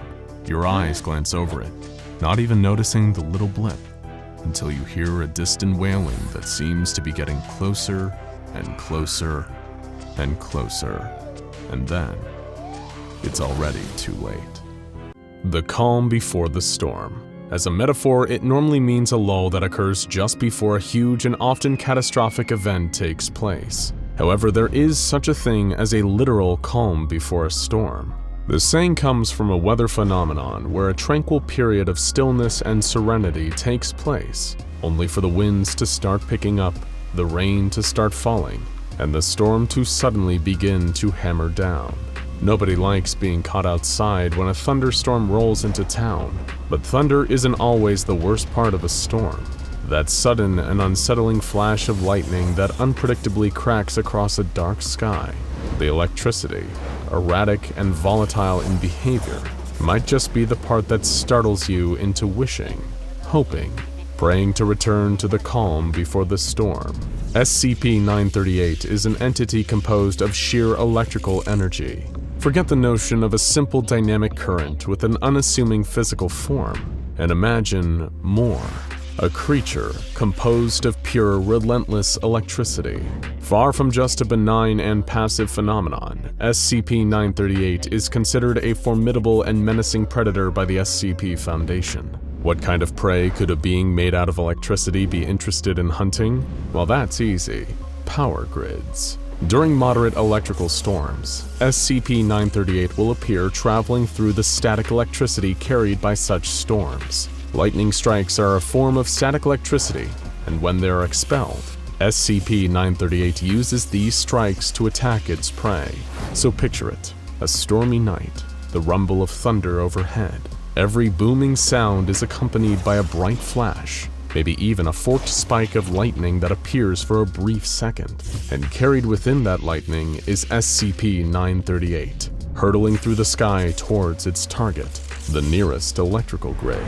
Now at this time, it is unknown whether or not SCP-938 actually actively causes electrical storms to occur. Research into the weather patterns in the areas the entity has appeared has proven inconclusive, and there is no proof that this power-based predator is able to influence the weather. However, the second that SCP-938 as a lightning strike makes contact with the nearest power grid, the surrounding area normally suffers a complete loss of all power. Street lamps will go out, plunging the entire city or town into total darkness. This doesn't last forever though, as you might expect. You see, this creature has the potential energy of a storm, much like the ones it uses to travel. SCP-938 isn't out to absorb more energy from national or local power grids, or at least certainly not all at once. What the entity actually does is the following. After a brief loss of power, SCP-938 will quietly infiltrate an electrical grid that provides energy to a town, city, state, or even an entire country. From within, the entity then chooses a structure seemingly at random to monitor. These are usually occupied buildings like homes, offices, or apartment complexes, with plenty of people inside. And no, it doesn't then delight in turning on its charge and frying all those inhabitants, transforming the building into a giant bug zapper. But the more people in the structure, the more electrical appliances and devices you're likely to find inside. SCP-938 stays dormant for a while, hiding out in the power grid, and is usually only detectable by special equipment designed to monitor electromagnetic fields. However, the next time a storm comes a-rolling into town, the living electrical energy wakes up and begins to cause havoc. The easiest to spot indicator of this is that SCP-938 will normally begin interfering with any electrical devices in the structure it has chosen. Its goal is to cause enough disruption that it draws the attention of the inhabitants living there. People inside the building will quickly realize that their appliances aren't working as they should be, sparking and malfunctioning to an alarming degree. These devices will then even cause severe electrocutions to any who come into direct physical contact with them. In every case, this increased electrical activity has caused the neural impulses of anyone in the chosen building to be shut down, resulting in death. There are only 2 instances where this didn't happen. In 1987, during an incursion with SCP-938, 2 victims had their hearts stopped after being electrocuted by devices affected by the entity. Fortunately, these 2 individuals survived after being successfully resuscitated but suffered long-term psychological damage as a result of the incident. Both were noted to have lost significant portions of their memories, and even had their mannerisms and personalities dramatically altered. After a storm, SCP-938 will return to the atmosphere, once again in the form of a lightning strike, and free from the power grid it was previously hiding in. From that point, the entity will aim to repeat the process all over again in a new location, fixating on a new building and claiming the lives of more innocent civilians. However, this is not a set-in-stone pattern of behavior for SCP-938. Analysis of the electromagnetic field readings taken in the creature's vicinity show that it is at least somewhat capable of the same level of conscious thought as most human beings, displaying similar electrical fluctuations to the neural activity of a human brain. Perhaps it is through this disembodied capacity for thought that SCP-938 occasionally chooses a specific person to pursue. Although it is unclear what criteria the electrical entity looks for in a target, the creature has been known to fixate on a single individual and track them for an extended period of time. In one instance, SCP-938 pursued a target for 36 years, 11 months, and 6 days, until that person died of natural causes. These targets, designated as SCP-938-A, will experience symptoms similar to those suffered by individuals suffering from various stress or paranoia-related psychological disorders. This includes the rapid onset of conditions like post-traumatic stress disorder and paranoid schizophrenia. SCP-938-A instances will also quickly develop severe phobias, even if they have never exhibited these previously. However, these aren't what SCP-938 looks for in a victim. Instead, these disorders and conditions seem to be directly caused by the influence of the entity itself. But the side effects of being in the vicinity of SCP-938 don't stop there. In fact, some of the SCP Foundation's own personnel have been affected. According to several members of Theta-9, a mobile task force codenamed Bad Moon Rising, being close enough to the entity can trigger subtle yet unsettling hallucinations. The most common of these is the sight of a cluster of eyes that glow with iridescent colors, meaning that they appear to change shade when viewed from a different angle. Reportedly appearing in poorly lit areas, these eyes seem to watch a person that is suffering from this hallucination.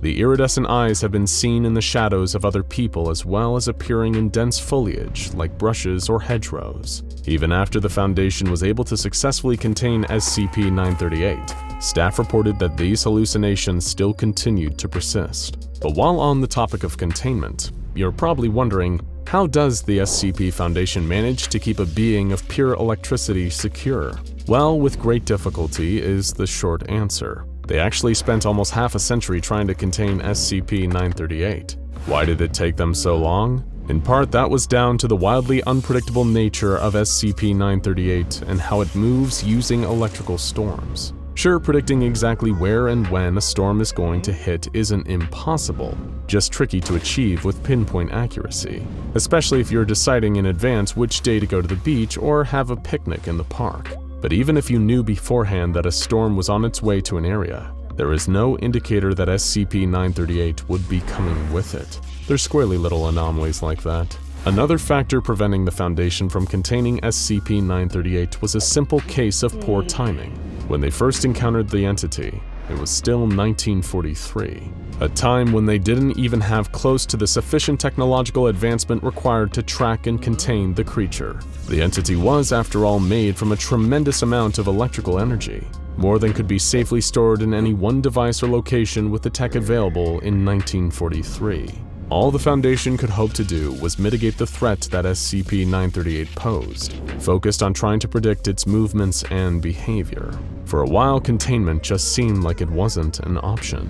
6 years later, the first instance of SCP-938-A appeared. This was the person that we mentioned earlier, who the electric energy entity followed for almost 37 years. In this case, the Foundation security personnel were able to get to SCP-938-A first, and kept them out of the grasp of the predatory power-based creature. These security forces soon became part of Mobile Task Force Theta-9, and they took charge of ensuring SCP-938-A remained safe. And for a while, they achieved this, until the target died of a heart attack in 1986. You already know that part, but what you don't know is that 10 minutes before the target's death, an ambulance arrived at the Foundation's safe house. No member of Bad Moon Rising had called the emergency services, and the local dispatch center hadn't even received a call for assistance to that safe house. The emergency dispatcher on duty that night had spotted an unanswered request for an ambulance on his computer terminal. It's almost as if something had interfered with the machine in order to lure the ambulance into responding to SCP-938-A. This is what prompted the Foundation to once again consider the possibility of containing SCP-938. They knew it would be an expensive endeavor. This was 1986 after all. But as soon as a possible new SCP-938-A target had been identified, the Foundation had the perfect bait to catch the creature that had eluded them since the 1940s, luring it in with its new target. SCP-938 was successfully captured and contained within a capacitor bank at a Foundation research site. A capacitor bank is a series of electrical capacitors, joined and kept in parallel with each other for the purposes of storing electricity. Think of it as a big battery, except there is a key difference between the two. While batteries store electrical energy as some form of chemical energy like lithium, a capacitor is, in basic terms, designed to store pure electrical energy. Exactly like what SCP-938 is made from. Containment wasn't without its teething problems, however, and SCP-938 almost made an escape in 1991. Biocontainment and Research Site 06 suffered a Silent Night breach scenario, and SCP-938 was able to cause considerable damage to the site's infrastructure.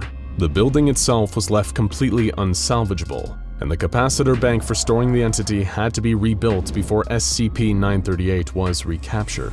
The new capacitor bank was moved to Biocontainment and Research Site 07 and kept in a fully electrical insulated storage warehouse. The entire structure was built to have no wiring or electrical systems of any kind, with no metal supports in the concrete it was constructed from. Even staff with pacemakers or metal prosthetics aren't allowed inside. There is nothing conductive, nothing metal, nothing electrical. In short, there is no way SCP-938 could ever escape again. Hopefully, at least. Just as long as no one brings anything electronic into Storage Warehouse 0. Unfortunately, on December 21, 2005, a Foundation doctor entered the warehouse as a part of a routine inspection of the creature's ongoing containment. What this doctor had clumsily forgotten was that he had been carrying a USB flash drive on his person, and didn't realize his mistake until the next day. After he recognized his error, he submitted the memory stick for examination, only to find that everything stored on it had been wiped and replaced with indecipherable, meaningless data. All we can really do is hope that the data is all that was on that flash drive. After all, surely SCP-938 wasn't able to breach its containment again and escape hidden on a USB stick, right? Perhaps it's best to play it safe, just in case. Next time there's a thunderstorm in your town, maybe leave home and go for a drive somewhere far away for a while. The last thing you'd want is something lurking throughout the wires in your house, waiting and ready to strike. Qinghai Lake. The largest lake in China is one of the most secure locations the SCP Foundation has ever taken control of. All available military assets have been gathered at the site, including 3 of the most elite Mobile Task Force units with experimental weaponry. SCP-4290 must not be allowed to open, and the site has been surrounded by nuclear mines and targeted with the Dagaz Break orbital strike system. The perimeter cannot be breached, even if it means the complete annihilation of the entire area. This is considered to be an acceptable loss for the Foundation, since the destruction that would be caused by taking such an extreme measure is far from the worst-case scenario when it comes to SCP-4290.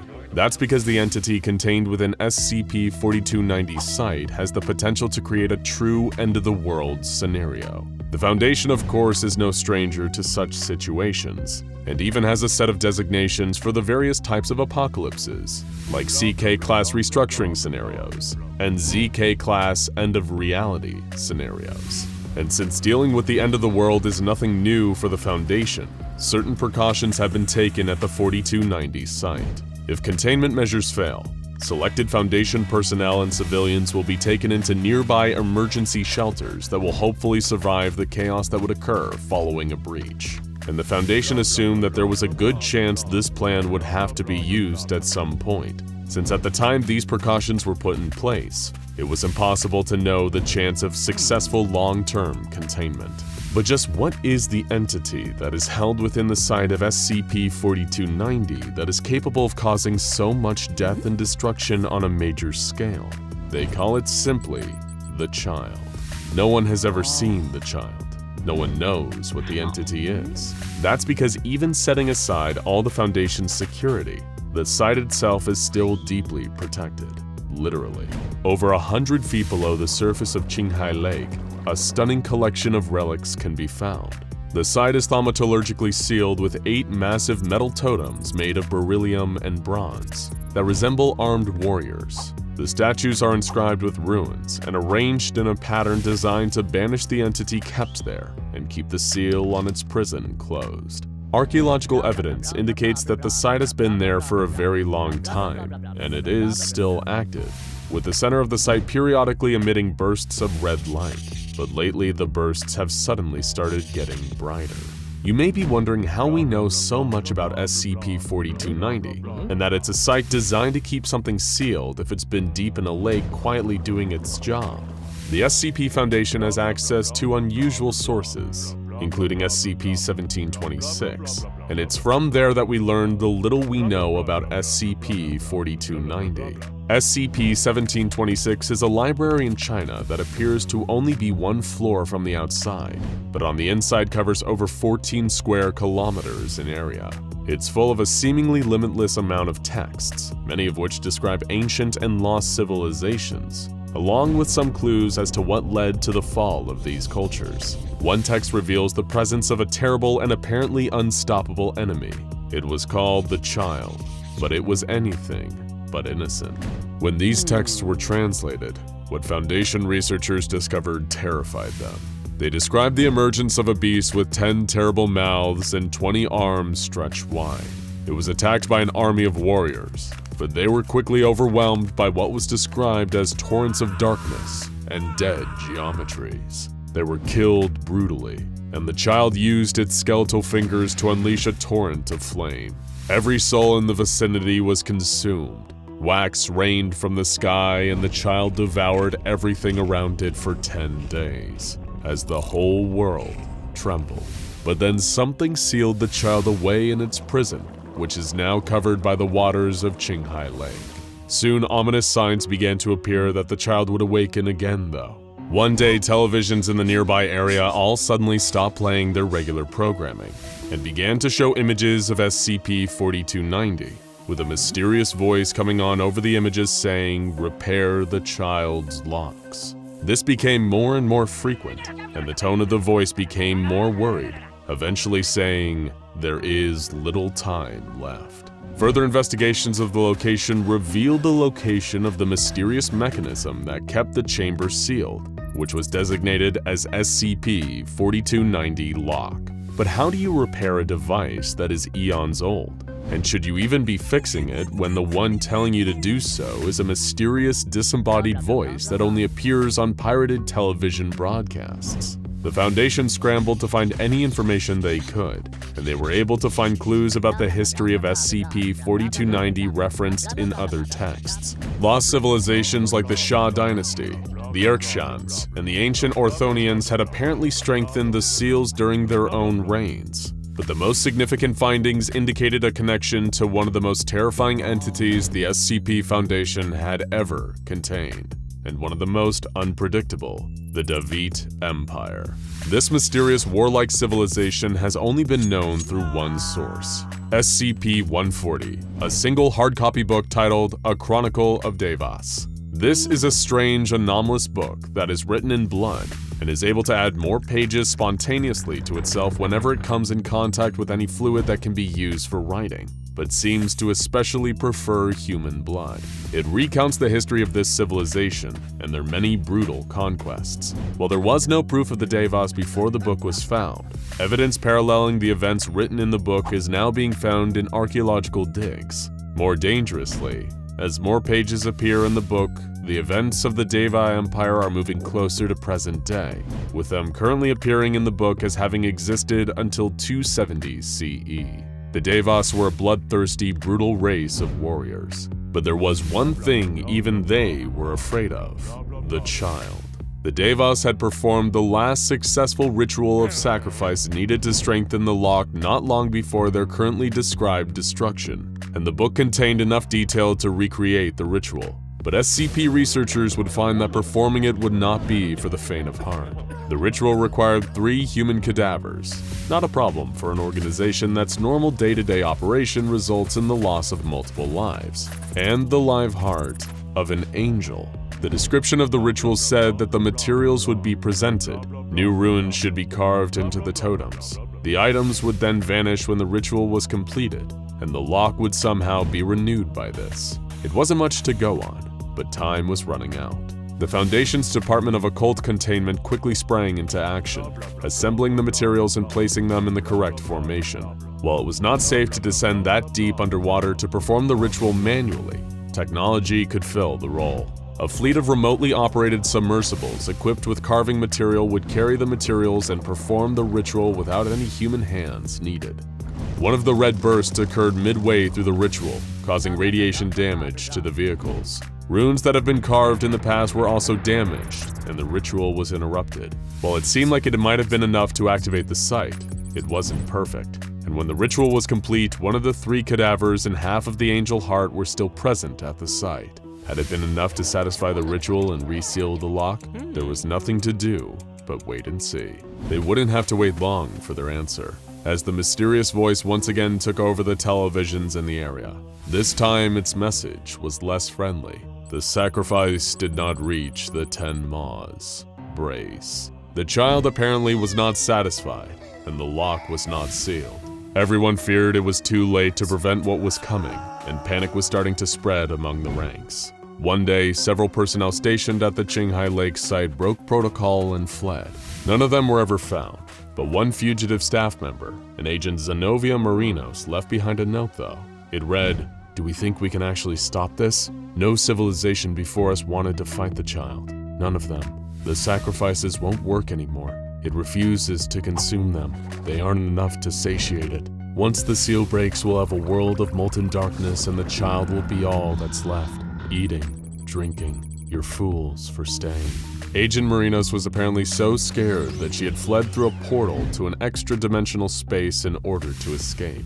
There would be no point in trying to track her, even if she was still alive. But in our own dimension, time was running out. Foundation seismologists were brought to the site and stationed outside, and began monitoring the high-energy pulses coming from behind the lock. The energy was reportedly strong enough to alter dimensions, and the pulsing red light now covered the entire ceiling site, growing stronger and stronger as the totems started degrading at an alarming rate. The Foundation stood on guard for whatever was about to emerge, but no one knew if they had any chance against whatever it was. On August 18th, the totems fully disintegrated. Some of the Foundation's best military forces gathered on the shores of the lake and waited. 10 minutes later, something massive emerged, phased out of the lock and onto the seabed, and didn't move. The assembled Foundation forces were confused and continued to observe the creature, and after no activity was seen after 3 hours, the authorization was given for submersibles and a small exploratory team to proceed down to the seabed for an up-close investigation. There, down on the floor of the lake, was the child. It was as terrifying as described, with a countless mouths and arms and huge in size, over 40 meters long. The signs of previous rituals were everywhere, with angel hearts and human corpses littered around, some in the creature's mouth, but none of them had been eaten. The ritual had apparently been performed many times, but to no actual purpose. The massive being was scanned many times, but no sign of psychic energy, radiation, or other life signs were detected. The child was dead, and it had apparently been so for a very, very long time. Once the area had been cleared, teams were brought in to investigate the body in person and perform an autopsy on site. No explanation of what exactly this creature had been or what its origins were has ever been discovered, but they did get answers for when it died. The time of death was roughly 9,000 years ago, not long after its initial sealing. The cause of death was discovered too. The child destroyer of worlds and scourge of countless civilizations had died from malnutrition. Whatever this thing had been sealed away and had died from hunger not long after.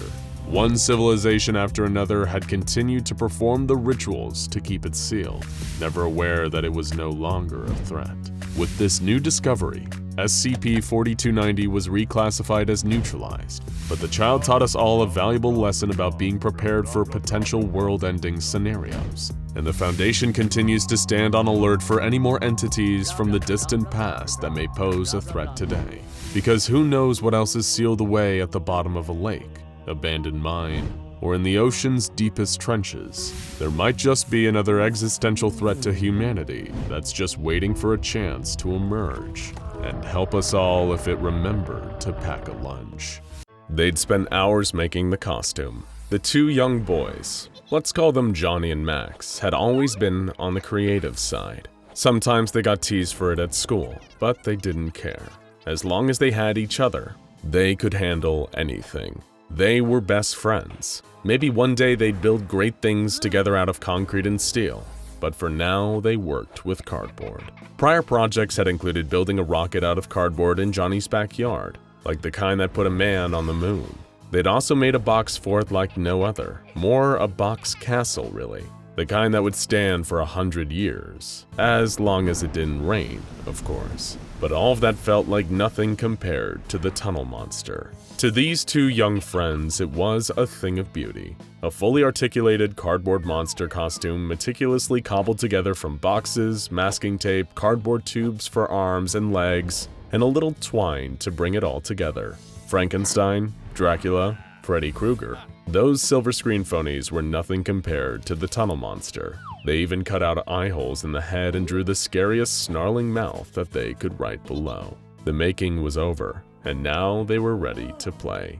Johnny and Max took the costume down to one of their favorite places in town, the abandoned Brechter construction site. To many would seem like a strange and dangerous place for two young children to play, but for Johnny and Max, it was perfect. After all, they were the age where they had more imagination than sense. Max would be the one wearing the costume.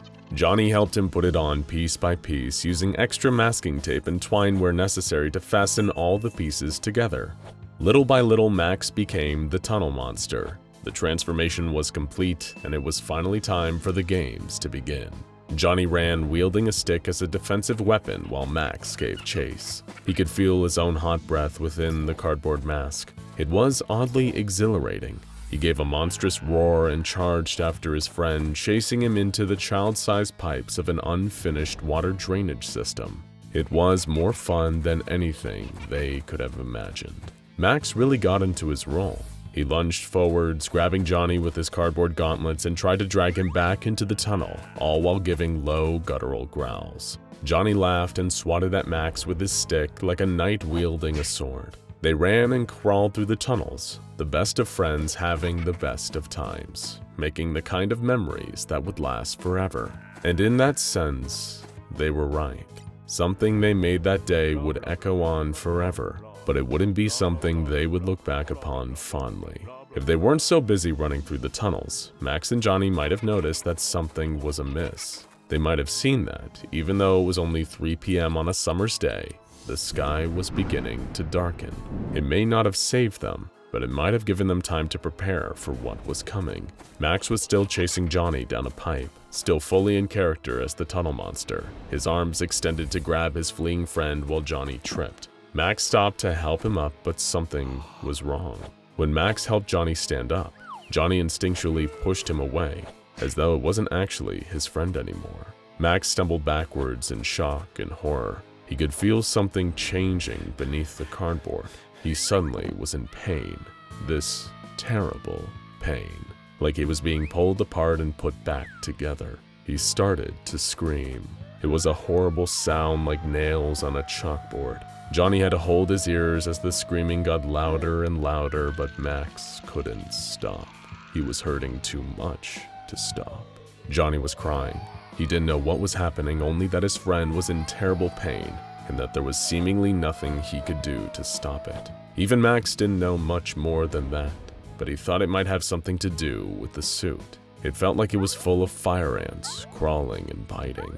It felt like his body was full of fire ants. He needed to take the suit off before it got any worse, but he couldn't. The suit wouldn't come off. He reached for the cardboard mask and tried to tug it off his head, but it wouldn't budge. He felt like he was tugging at the skin of his own face. He could suddenly feel everything that brushed against the cardboard, like it was connected to his nerve endings. The fear and the panic got worse and he kept screaming. It was a deafening, ear-splitting scream. He didn't know it, but anything electrical within a 200-meter radius was dying. TVs shut off, radios fizzled out, cars stopped running. Nobody who didn't work for the SCP Foundation would ever know why. It wasn't even 3:30 p.m., but the sky above looked black as midnight.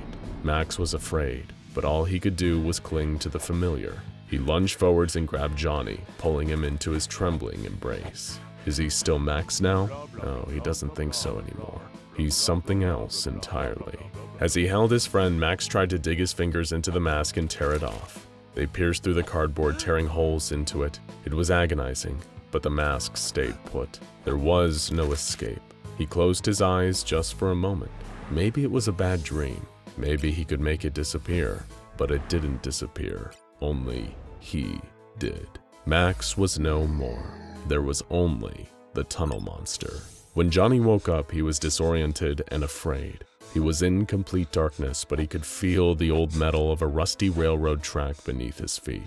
He didn't remember how he got there, and he didn't remember Max either. Not his face or even his name, but that's all right. Max didn't remember him either. When the terrified Johnny eventually found his way out of the old railway tunnel he'd somehow found himself in, he was rescued by emergency services and treated for dehydration. Because of the incredibly strange circumstances of his disappearance and reappearance over 4,000 kilometers away, it was only natural for the SCP Foundation to check in.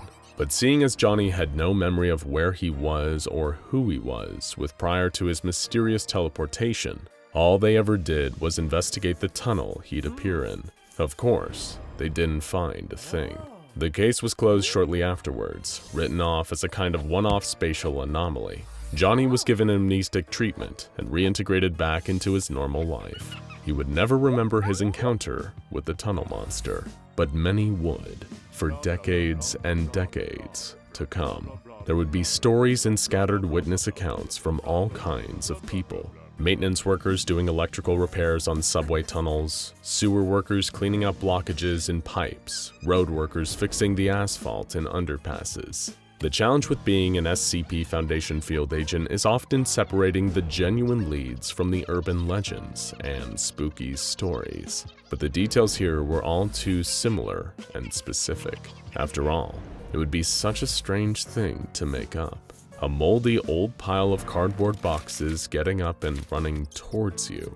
But stranger still, these incidents and encounters were occurring all over the United States, with the only commonalities being that all of them happened in tunnels or tunnel-like structures. The Foundation didn't know if they were dealing with one entity or many. Another peculiar factor they observed was that sometimes people who had encounters with the tunnel monster then themselves appear in tunnels extremely far away from the ones in which they first encountered it. As far as the Foundation was aware, besides transporting them vast distances, it never actually harmed any of its victims. But according to one Boston sewer worker, Gus Zagrelia, when the tunnel monster laid its cardboard hand on him, he felt the most profound sense of paranoia and dread. He described it as feeling like 1,000 eyes in the dark, watching you die. Then he blinked and he woke up in an Arizona viaduct roughly 6 hours later. Everyone who reported a similar experience with the tunnel monster was detained, debriefed, and given amnestics by the Foundation. Eventually, they gathered enough data on prior encounters to accurately predict the next tunnel that the tunnel monster would manifest inside. A new mobile task force was formed to secure the creature, MTF Nu 4, also known as the Box Cutters. What they didn't expect was that when they finally engaged the beast, was that it was no larger than a human child. It wasn't some huge tunnel-dwelling nightmare, even after all these decades. The tunnel monster was little more than a frightened, lonely little boy. He growled, attempting and failing to come off as intimidating to these hardcore MTF members, and referred to himself as the tunnel monster. When they didn't react with fear and surprise like the others, he became subdued. They were able to peacefully apprehend him and take him back to Site-54 for testing and containment. Preliminary x-rays found that the cardboard costume hadn't just fused with the boy, it had completely transformed him. On the inside, he was filled with crude cardboard copies of all the major internal organs, with his blood vessels and nerve endings made out of colored pieces of string. They couldn't find any information on who the boy was, if he had ever been a boy at all, and he was given the designation SCP-3663. In order to find out more, one of the leading researchers on the SCP-3663 case, researcher Doyle, decided to conduct an interview with the tunnel monster. It had been the only interview with the creature to date, due to the emotional distress it caused the creature. When asked about its identity, it replied with only the tunnel monster. When asked why it attacked and teleported people to different locations, the creature replied, "The tunnel monster captures people. That's me. I'm the tunnel monster. I capture people and take them into the tunnels where I live. In the tunnels, the pipes. I'm the tunnel monster." As the interview progressed, the tunnel monster became increasingly upset until it began weeping through its cardboard face, finally culminating with its crying out between sobs, "Please, I don't want to play anymore." SCP-3663 only feels comfortable in tunnels, and will teleport away in distress if confined anywhere else. As such, its containment chamber is technically the maintenance tunnels underneath Site-54, where it seems to have made a home for itself. Occasionally, if it experiences fear, damage, or stress, it may de-manifest and appear in tunnels elsewhere. At that point, the box cutters are deployed to collect 3663 once again and bring him back to Site-54. So far, there has only been one major containment breach with SCP-3663, but it was a little more deadly than you might expect for a boy-sized creature made of cardboard. The tunnel monster escaped from the Site-54 tunnels and began wailing in pain. It went positively berserk, attacking surrounding staff and trashing parts of the facility. Anyone who heard the wails of the tunnel monster reported becoming extremely psychologically disturbed by them. During this 4-hour rampage, the monster also tried multiple times to destroy itself with various implements, but was unsuccessful. After SCP-3663 was recontained, 2 deceased members of personnel were recovered from the scene.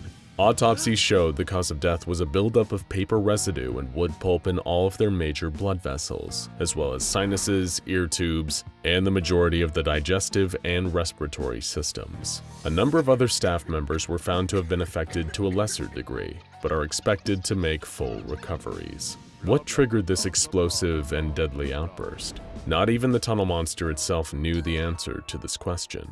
But we do.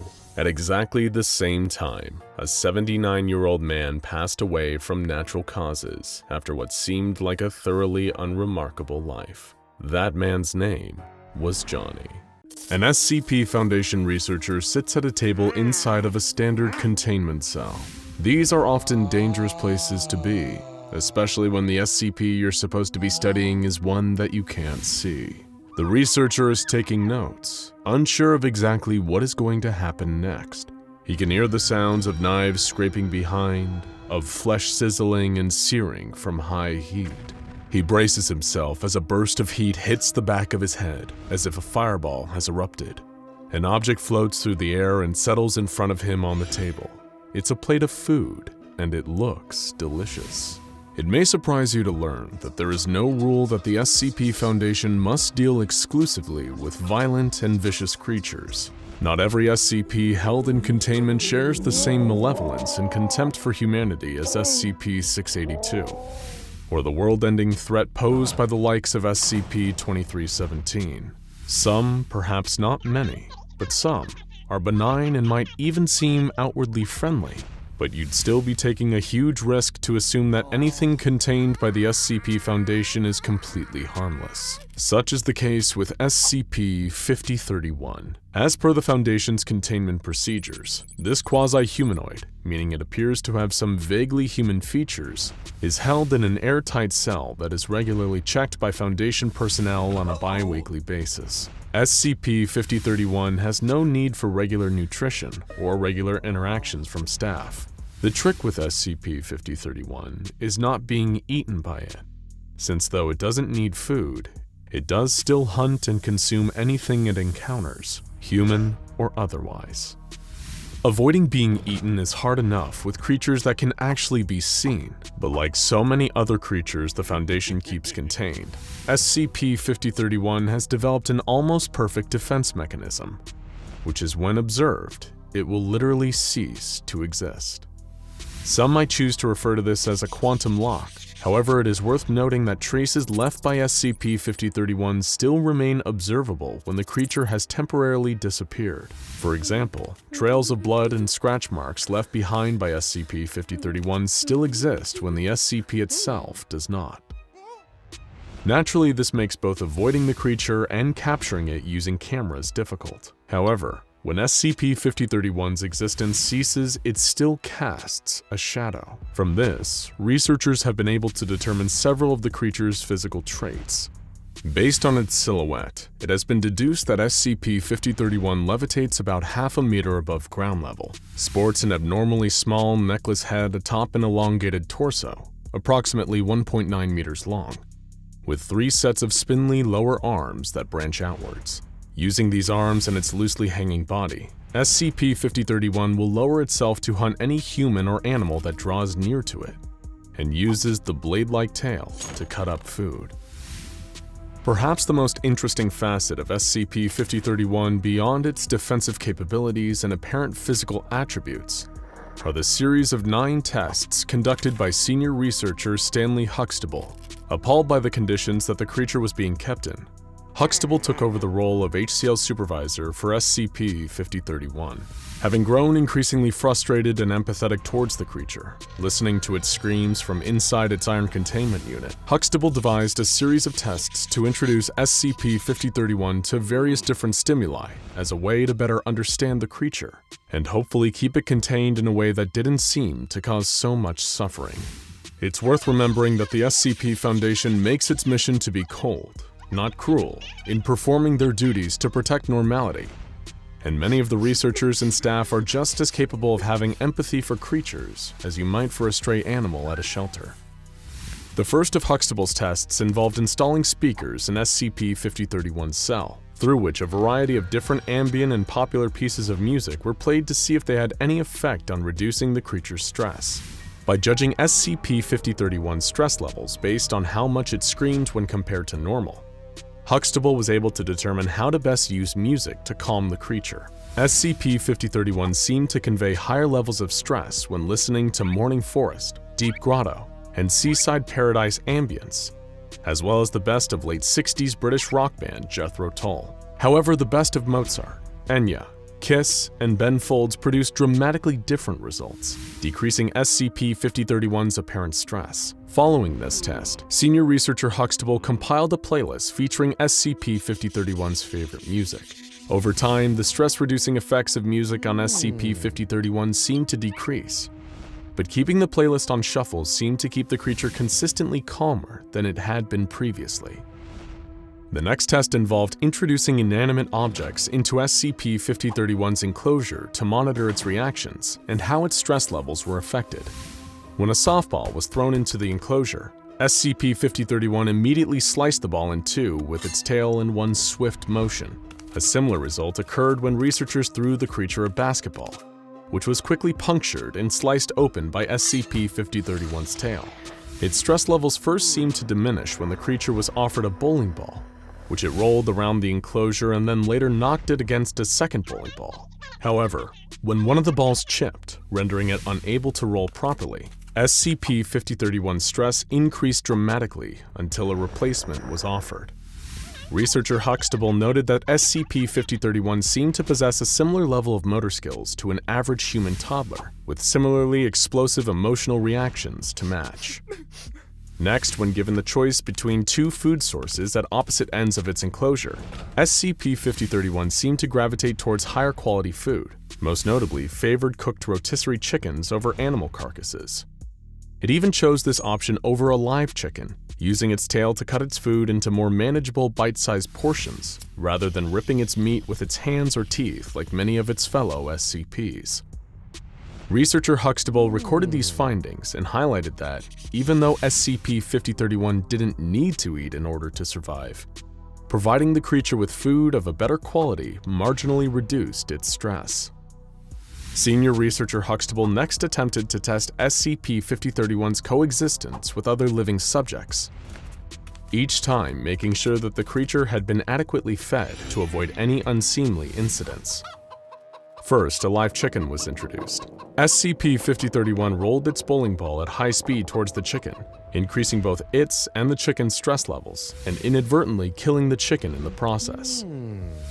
When a second chicken was introduced, SCP-5031 gently rolled a basketball towards it, but ceased any further engagement after the chicken squawked from being hit by the ball. Next to be introduced into the enclosure was a blindfolded D-Class staff member, who was instructed to sit down and roll the basketball towards SCP-5031. After doing so for several minutes, the creature began to approach the D-Class subject, who was instructed to remove their blindfold to cease the creature's existence and prevent any potentially deadly incidents. Finally, researcher Huxtable had another Class D engage in a game of catch with SCP-5031 while facing away from the creature. This test proceeded successfully, and senior researcher Huxtable remarked how SCP-5031's motor skills were improving, albeit gradually and with some gentle encouragement. Through Huxtable's tests, the creature was learning. The next test, focused on teaching SCP-5031 linguistic symbols, utilized LCD displays and buttons connected to a food dispenser. One display showed an image of a rock, and the other an image of a rotisserie chicken. After some brief probing, SCP-5031 was quickly able to understand that pressing the button under the correct display would dispense a rotisserie chicken for it to eat. The creature was later able to adapt when, the following day, the screen displays and materials dispensed were swapped, and then later set to swap at random intervals. When additional rock dispensing stations were introduced, this time displaying the word rock as opposed to an image, SCP-5031 was able to determine which station dispensed chicken through a process of elimination. Whenever the functions and displays were swapped, SCP-5031 would find whichever displayed the word chicken to receive its food. The final phase of this test presented SCP-5031 with a single station, displaying the word chicken, but with a button that would remain inactive unless the creature spelled out the same word with a collection of lettered blocks it was provided with. After some initial confusion and frustrations as to why the button would not dispense food when pressed, SCP-5031 was able to assemble the word correctly, not only activating the button and dispensing food, but proving to researcher Huxtable that the creature was capable of learning language. Huxtable continued to test the creature, encouraging it to spell words using lettered blocks as a method of communicating. By increasing SCP-5031's vocabulary and the amount of human interaction it received, senior researcher Huxtable observed that SCP-5031 was gradually learning to sing, albeit non-verbally, as well as to juggle with its 6 hands, and was even communicating its food preferences and dish pairings. Later, another Class D, D-52125, was introduced to SCP-5031's enclosure to aid in further testing. Through D-52125's instructions, the creature quickly learned to draw using crayons, and created artworks depicting itself, its newfound friend D-52125, researcher Huxtable, a cat, and a rotisserie chicken. SCP-5031's new creative side didn't stop there though, as the creature quickly learned to play chopsticks in only 2 days once a piano was introduced into the enclosure. SCP-5031 even managed to start creating its own original, admittedly crude, compositions. Next, a spice rack was placed inside the creature's cell, and D-52125 demonstrated how to season meat. This proved to be SCP-5031's new favorite hobby, as it spent the next 3 days experimenting with different combinations of foods and spices, using its letter blocks to request more garlic powder. Interestingly, the creature only created artwork or music when D-52125 was present, but seemed to thoroughly enjoy its experimentation with food when left alone. Following this development, senior researcher Huxtable devised a new test for SCP-5031, providing the creature with cooking utensils and using D-52125 to demonstrate. 5031 was shown how to prepare a variety of different dishes, from hamburgers and tacos to Mongolian beef, steak, clam chowder, and profiteroles. In addition to a small peanut allergy, this 8th test revealed SCP-5031 to be a phenomenal chef, possessing culinary skills far beyond the average person. The creature quickly and enthusiastically embraced its newfound talents, concocting its very own brand new recipes, with D-52125 even volunteering to be the first to taste test 5031's dishes. It was shortly after this test that SCP-5031 spoke its very first word. And it should come as no surprise that the word was salt. Naturally, senior researcher Huxtable was very proud of the progress the creature had made with its development. The final test almost seemed to be what the creature was born for. Over the course of 2 months, SCP-5031 was tasked with creating a full 3-course meal, which would then be served to Foundation staff for Thanksgiving. SCP-5031 not only rose to the task, but exceeded all of researcher Huxtable's expectations, creating a meal that even Gordon Ramsay would be hard-pressed to find fault with. The creature created a first course consisting of sweet potato miso soup seasoned with turmeric. Next came a beautiful duck confit, glazed luxuriously with apple cider, and topped generously with sweet cranberry compote, paired with a side of butternut squash gnocchi and served on a bed of kale seasoned with truffle salt. The grand finale of the exquisite meal was a spiced cassava pie for dessert, complemented with the finest French vanilla ice cream and a maple hazelnut syrup. And SCP-5031 didn't stop there. The creature also debuted one of its original musical compositions to complement the decadent meal it had created. As the staff enjoyed the food, SCP-5031 performed live from its enclosure the deeply moving Piano Concerto for 6 hands, to an overwhelmingly positive response from not only senior researcher Huxtable, but the entire Foundation staff. As a fitting end to the creature's tale, Huxtable reported that, during the Thanksgiving banquet it had created, SCP-5031's stress levels reduced entirely. New, kinder containment measures that would keep 5031 safer but also far more contented were submitted for approval. Perhaps some of you may find it refreshing to learn that SCP-5031 isn't simply just another malicious, malevolent monster that the Foundation has to keep under lock and key for the safety of the world. Instead, SCP-5031 is a gentle, if a little frightening at first, creature that just requires careful and considered guidance instead of a cold iron cage and around-the-clock armed guards. Through testing, senior researcher Stanley Huxtable and his fellow Foundation staff were not only able to help the creature develop, but also found what makes it tick, and not just for the purposes of containing it. Instead, it is hoped that SCP-5031's creativity and flair for culinary and musical masterpieces can continue to thrive and grow, under the proud watch of researcher Huxtable. Now for something from the more terrifying archives of the SCP Foundation, check out SCP-096, the Shy Guy, or SCP-106, the Old Man.